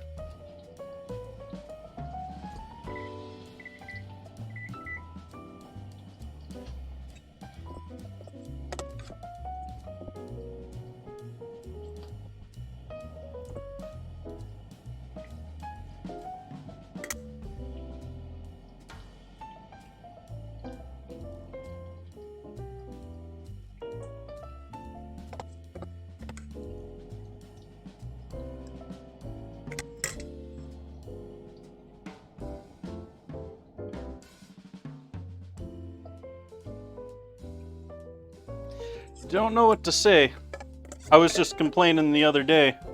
That was probably months now. But I don't have any knife shops near me anymore. I'm gonna have to like drive into San Francisco in order to go to a knife store.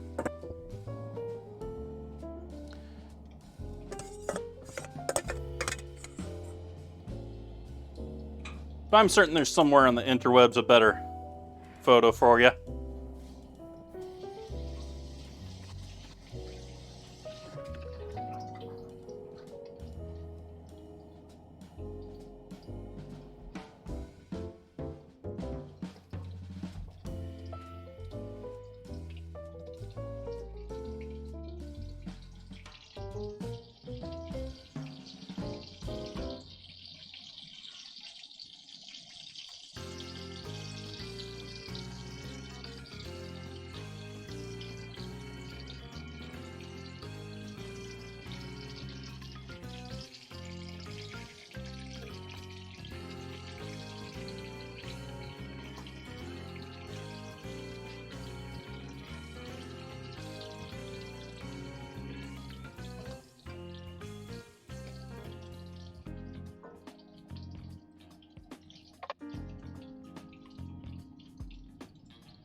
I say that, and I know like Williams Sonoma is in Sonoma. They had to fight to move back into Sonoma because Sonoma has laws against chain businesses being in the city. But because they were formed in Sonoma, they sort of got a pass. I'm talking about like a dedicated knife shop where you got people that know what they're talking about instead of, going into the culinary store and they get the little knife section that, they're sort of a generalist instead of a specialist.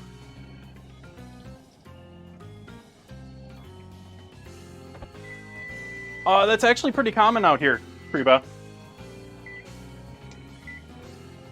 Alright, I'm pulling this cake out, whether it's ready or not.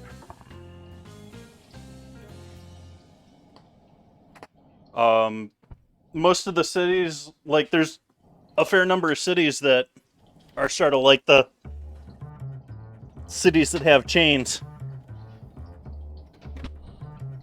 And a lot of the smaller ones don't around here. You don't have, it's sort of like, you don't have a lot of fast food around, especially in the small cities.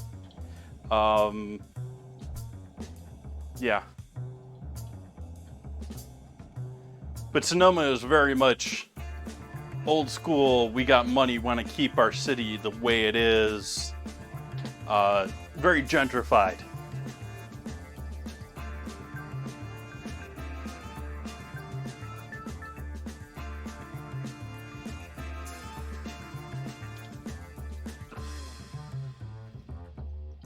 I was just thinking about that. I haven't thought about opening a restaurant in the modern, last 5 years here, since COVID, the last 3 years. But with all the delivery that's out there now, even starting before that, but with the delivery wave, people aren't going out. And so, like, how do restaurants, like mom and pop restaurants, get noticed anymore? Like, how do you make your name as, a place to go and check out from, a Google search?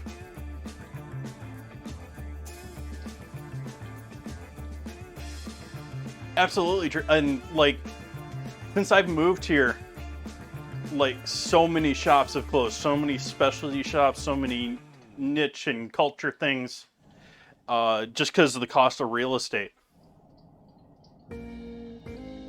So we got some nice browning going on with our tuna cake. It's a little lumpy, but hey, it's a cake.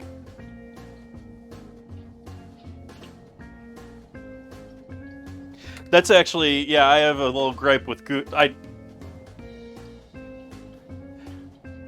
of the chains and tech companies out there, Google has to be the ones that I have a little bit of the less of a problem with, regardless of the fact that they're spying on us endlessly.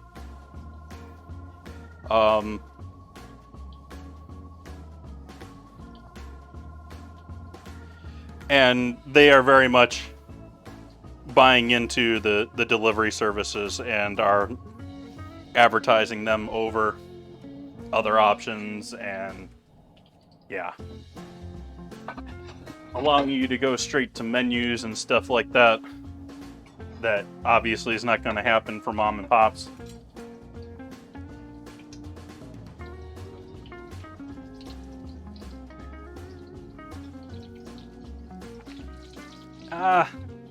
I lost it anyways.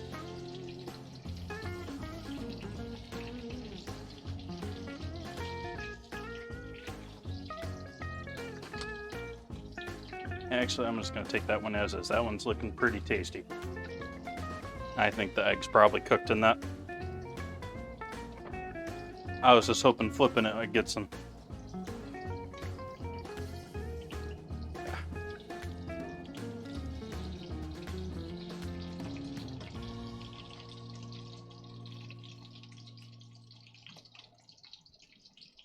Oil burns, be careful with your fingers around it.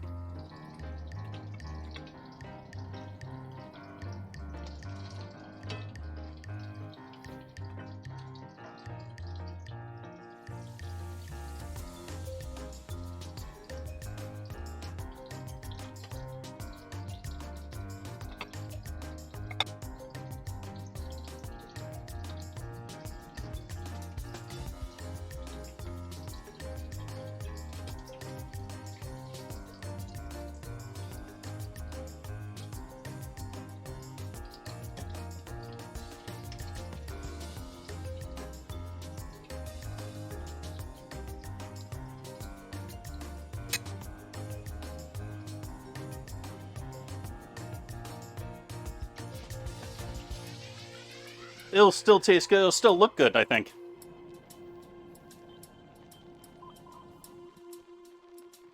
All right, let's just go with this.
Who wants tuna cake?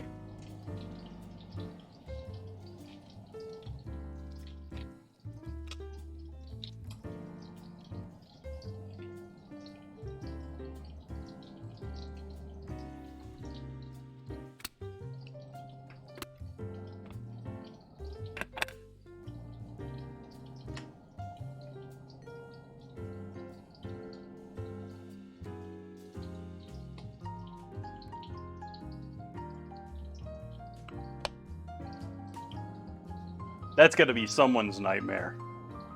Like, can you tell the tuna's in that?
That was a bad mistake to do when frying.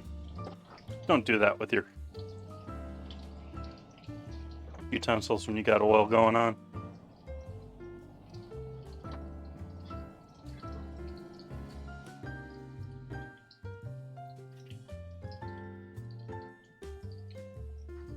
Glad I didn't start a fire doing that.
throw those finished ones down in the oven. That's off, but it's still warm from the cake.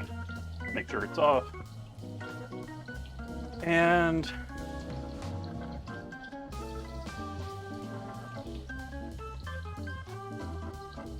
are these gonna work in there?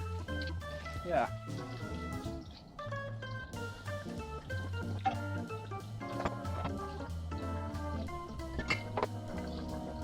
So give this pan off to the left side. Little quick spray of spray oil.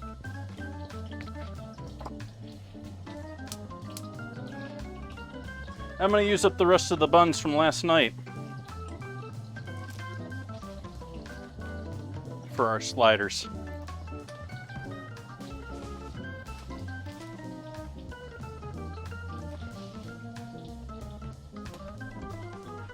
I'm going to cut them a little bit lower this time.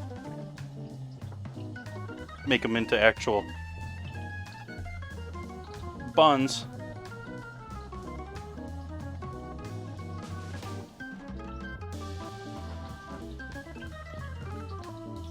Instead of just sort of topping them like I did the other day, yesterday.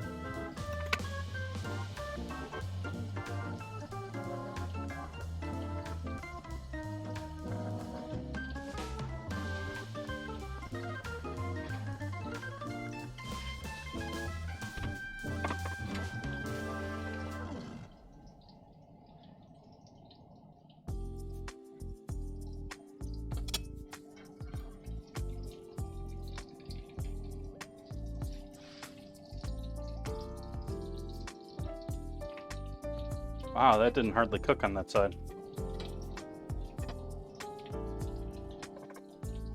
Maybe I'll leave those a little longer like that.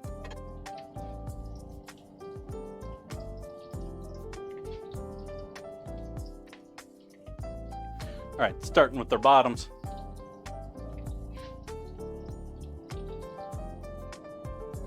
Just get a little toast in action.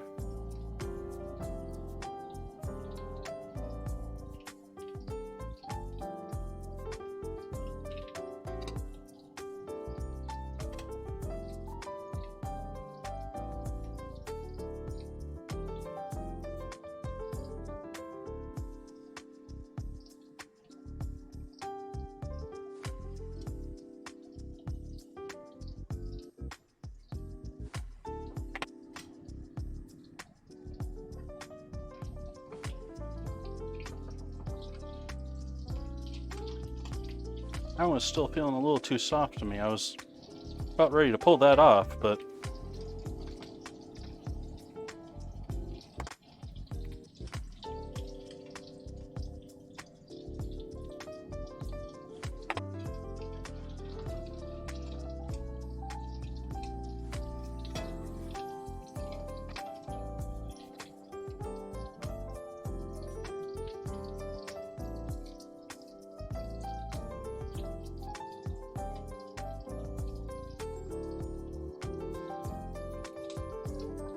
why you no sticky? I put plenty of egg in with you.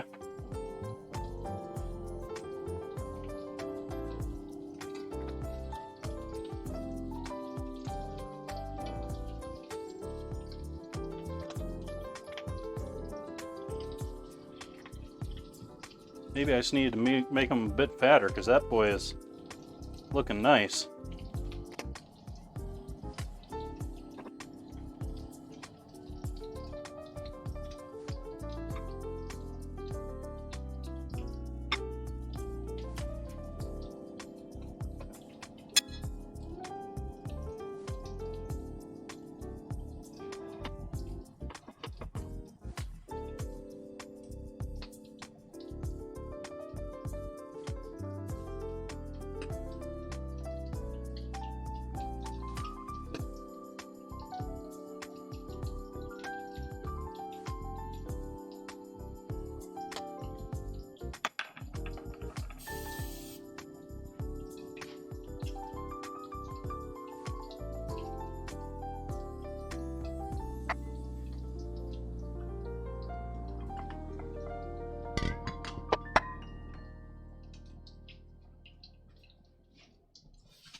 Little Cupie mayo.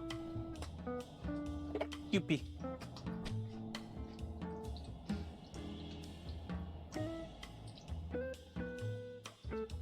Oh, wow.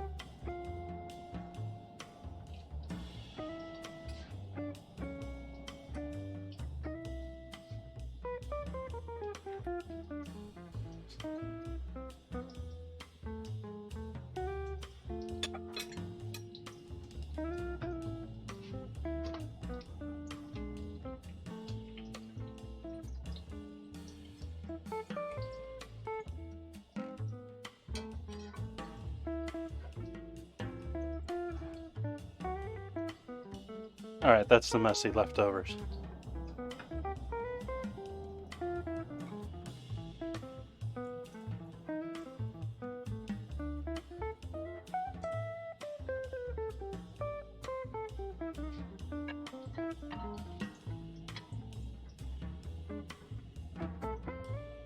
Heat's off over here.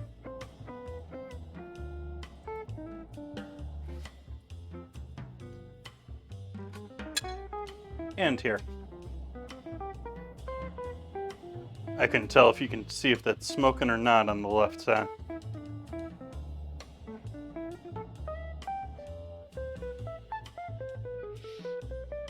So I think we're going to split this into two.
Yeah, nope.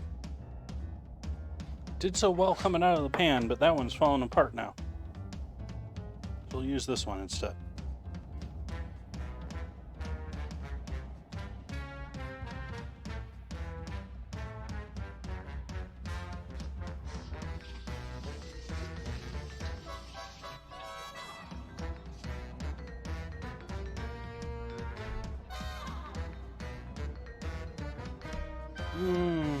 Let's get another spoon dirty, why not?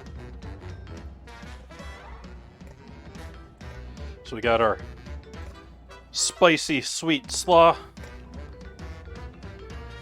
A little honey mustard, a little jalapeno action going on in there. Mustard.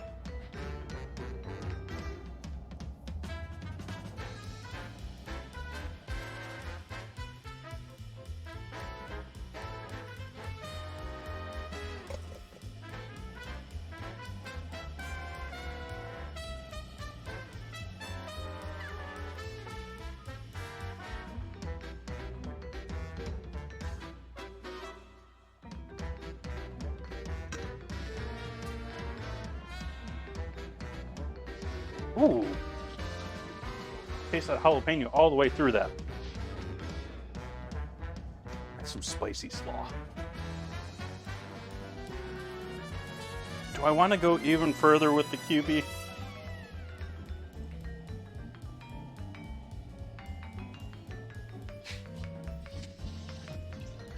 Yeah, let's Bobby Flay it up.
Let's get a photo of that and we'll move on to the cake.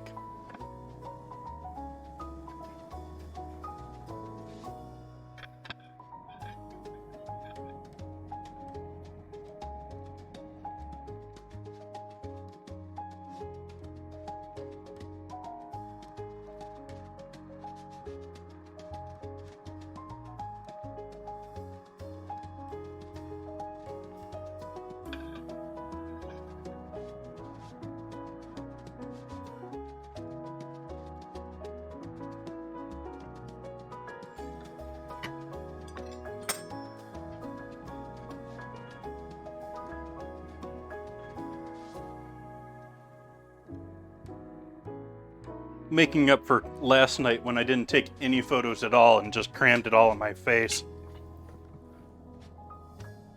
So there we have our crab cake sliders. And let's give this cake a try. Let's give the cake a shot. What everyone's still hanging out here for.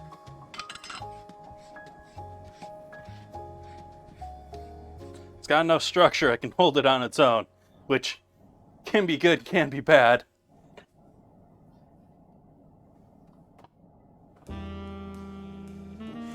Oh, let's see here. Oh, that's what I was gonna do. Yeah, let's do that first. Well, let's see. Do we have any 4s in the Discord?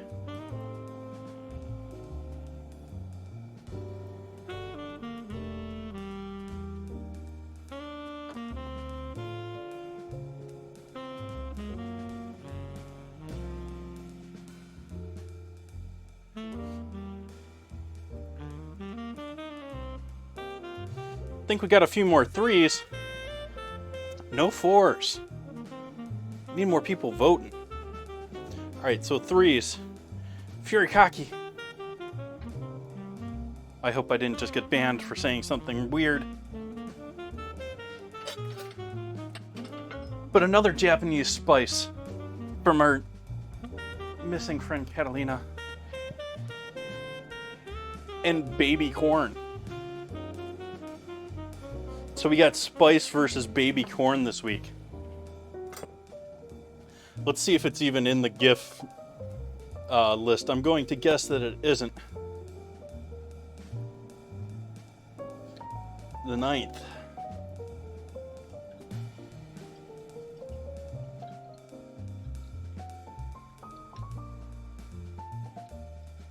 I guess I could have done the math on that one.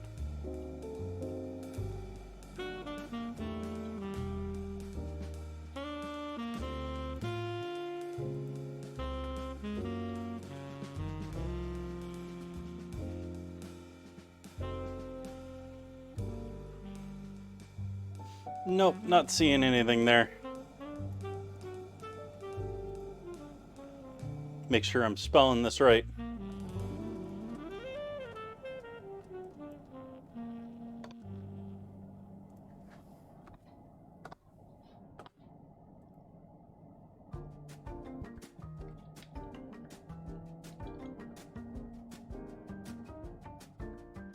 Grab ourselves a quick image here.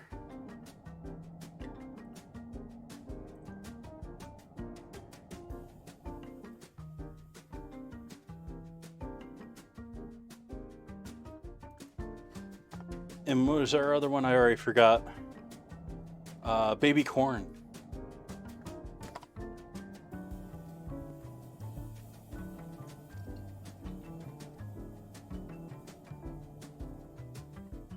Oh, that's gotta work for that.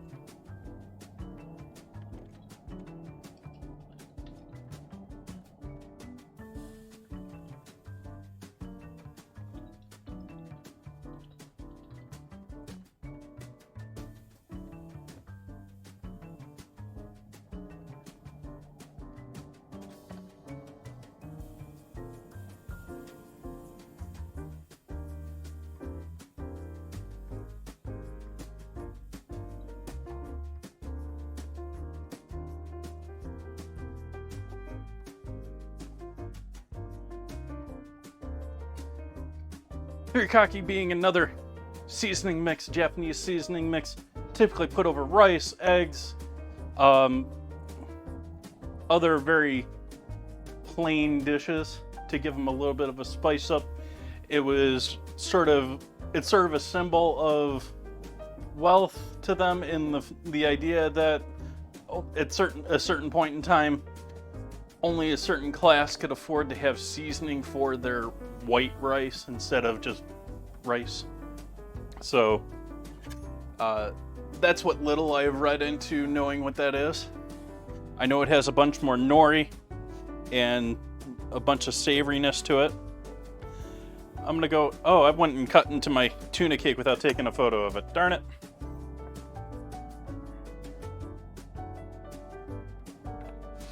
We'll just turn it so it doesn't look as obvious that I cut into it.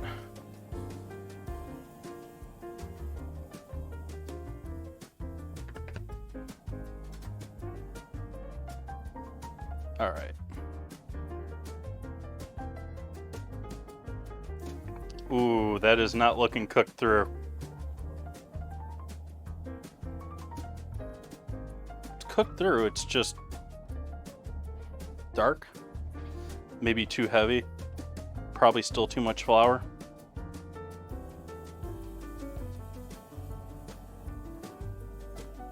Who wants tuna cake?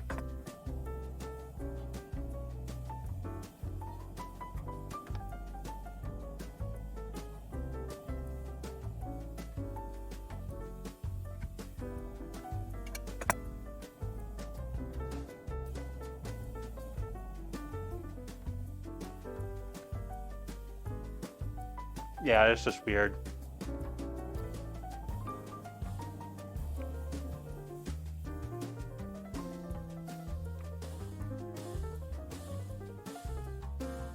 Texture's not horrible. It's a bit heavy, like I put too much flour in this and I worked it too much.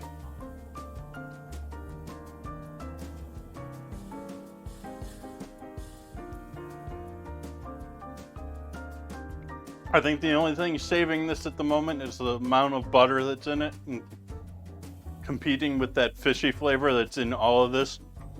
Like, I don't place it as tuna, but there's something very seafood about this the first moment you put this in your mouth. I am going to finish this quarter, or this eighth.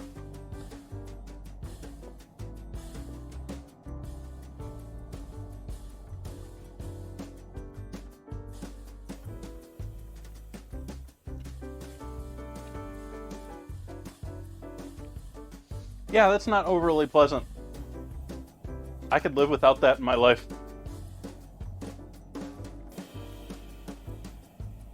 It's weird because it almost works. It doesn't, but it almost does. In that it takes on this, it's almost got this like fennelly licorice type seafood flavor to it. I don't know if yeah, it's not quite, it must be the curry powder that's in there is helping out. But yeah, that might have just, ugh.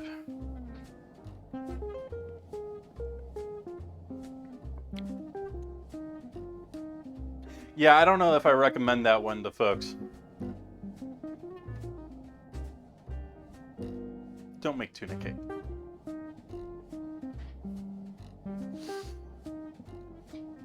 All right. So I gave tuna a shot tonight. Thank you all for tuning in with me.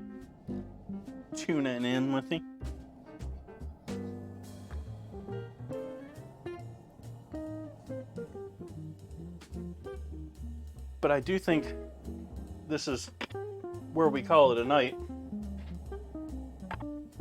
Because I'm going to go and enjoy this.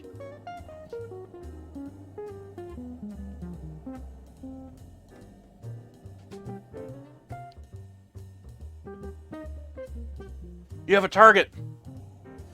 I don't know if you were here or not, Bun Buns, but I did honor your last one.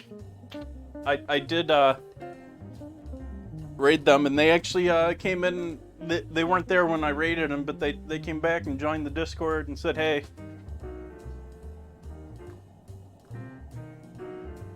But just to let you know that I know I sort of skipped you that night, but I did try to make up for it.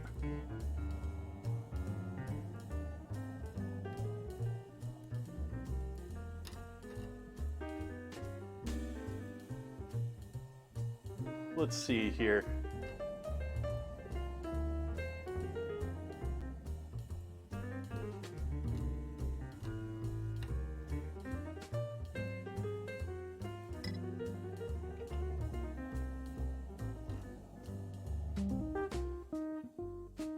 Awesome, gonna go see some art. So I appreciate everyone hanging out with me tonight. Gonna be back here, obviously, I said it towards the beginning of the evening, but gonna be doing chicken and biscuits here on Friday. Gonna be doing turkey scallopini on Monday, or on Sunday. So I hope you come back to join me for those. We're gonna go hang out with Bun Bun's suggestion tonight. Kanishi, who is doing some digital art. Hopefully it's a chill space. Hopefully you enjoy. I am unfamiliar. Get to meet someone new thanks to you folks. I hope you all have a lovely evening. Hope to see you back soon. Good night.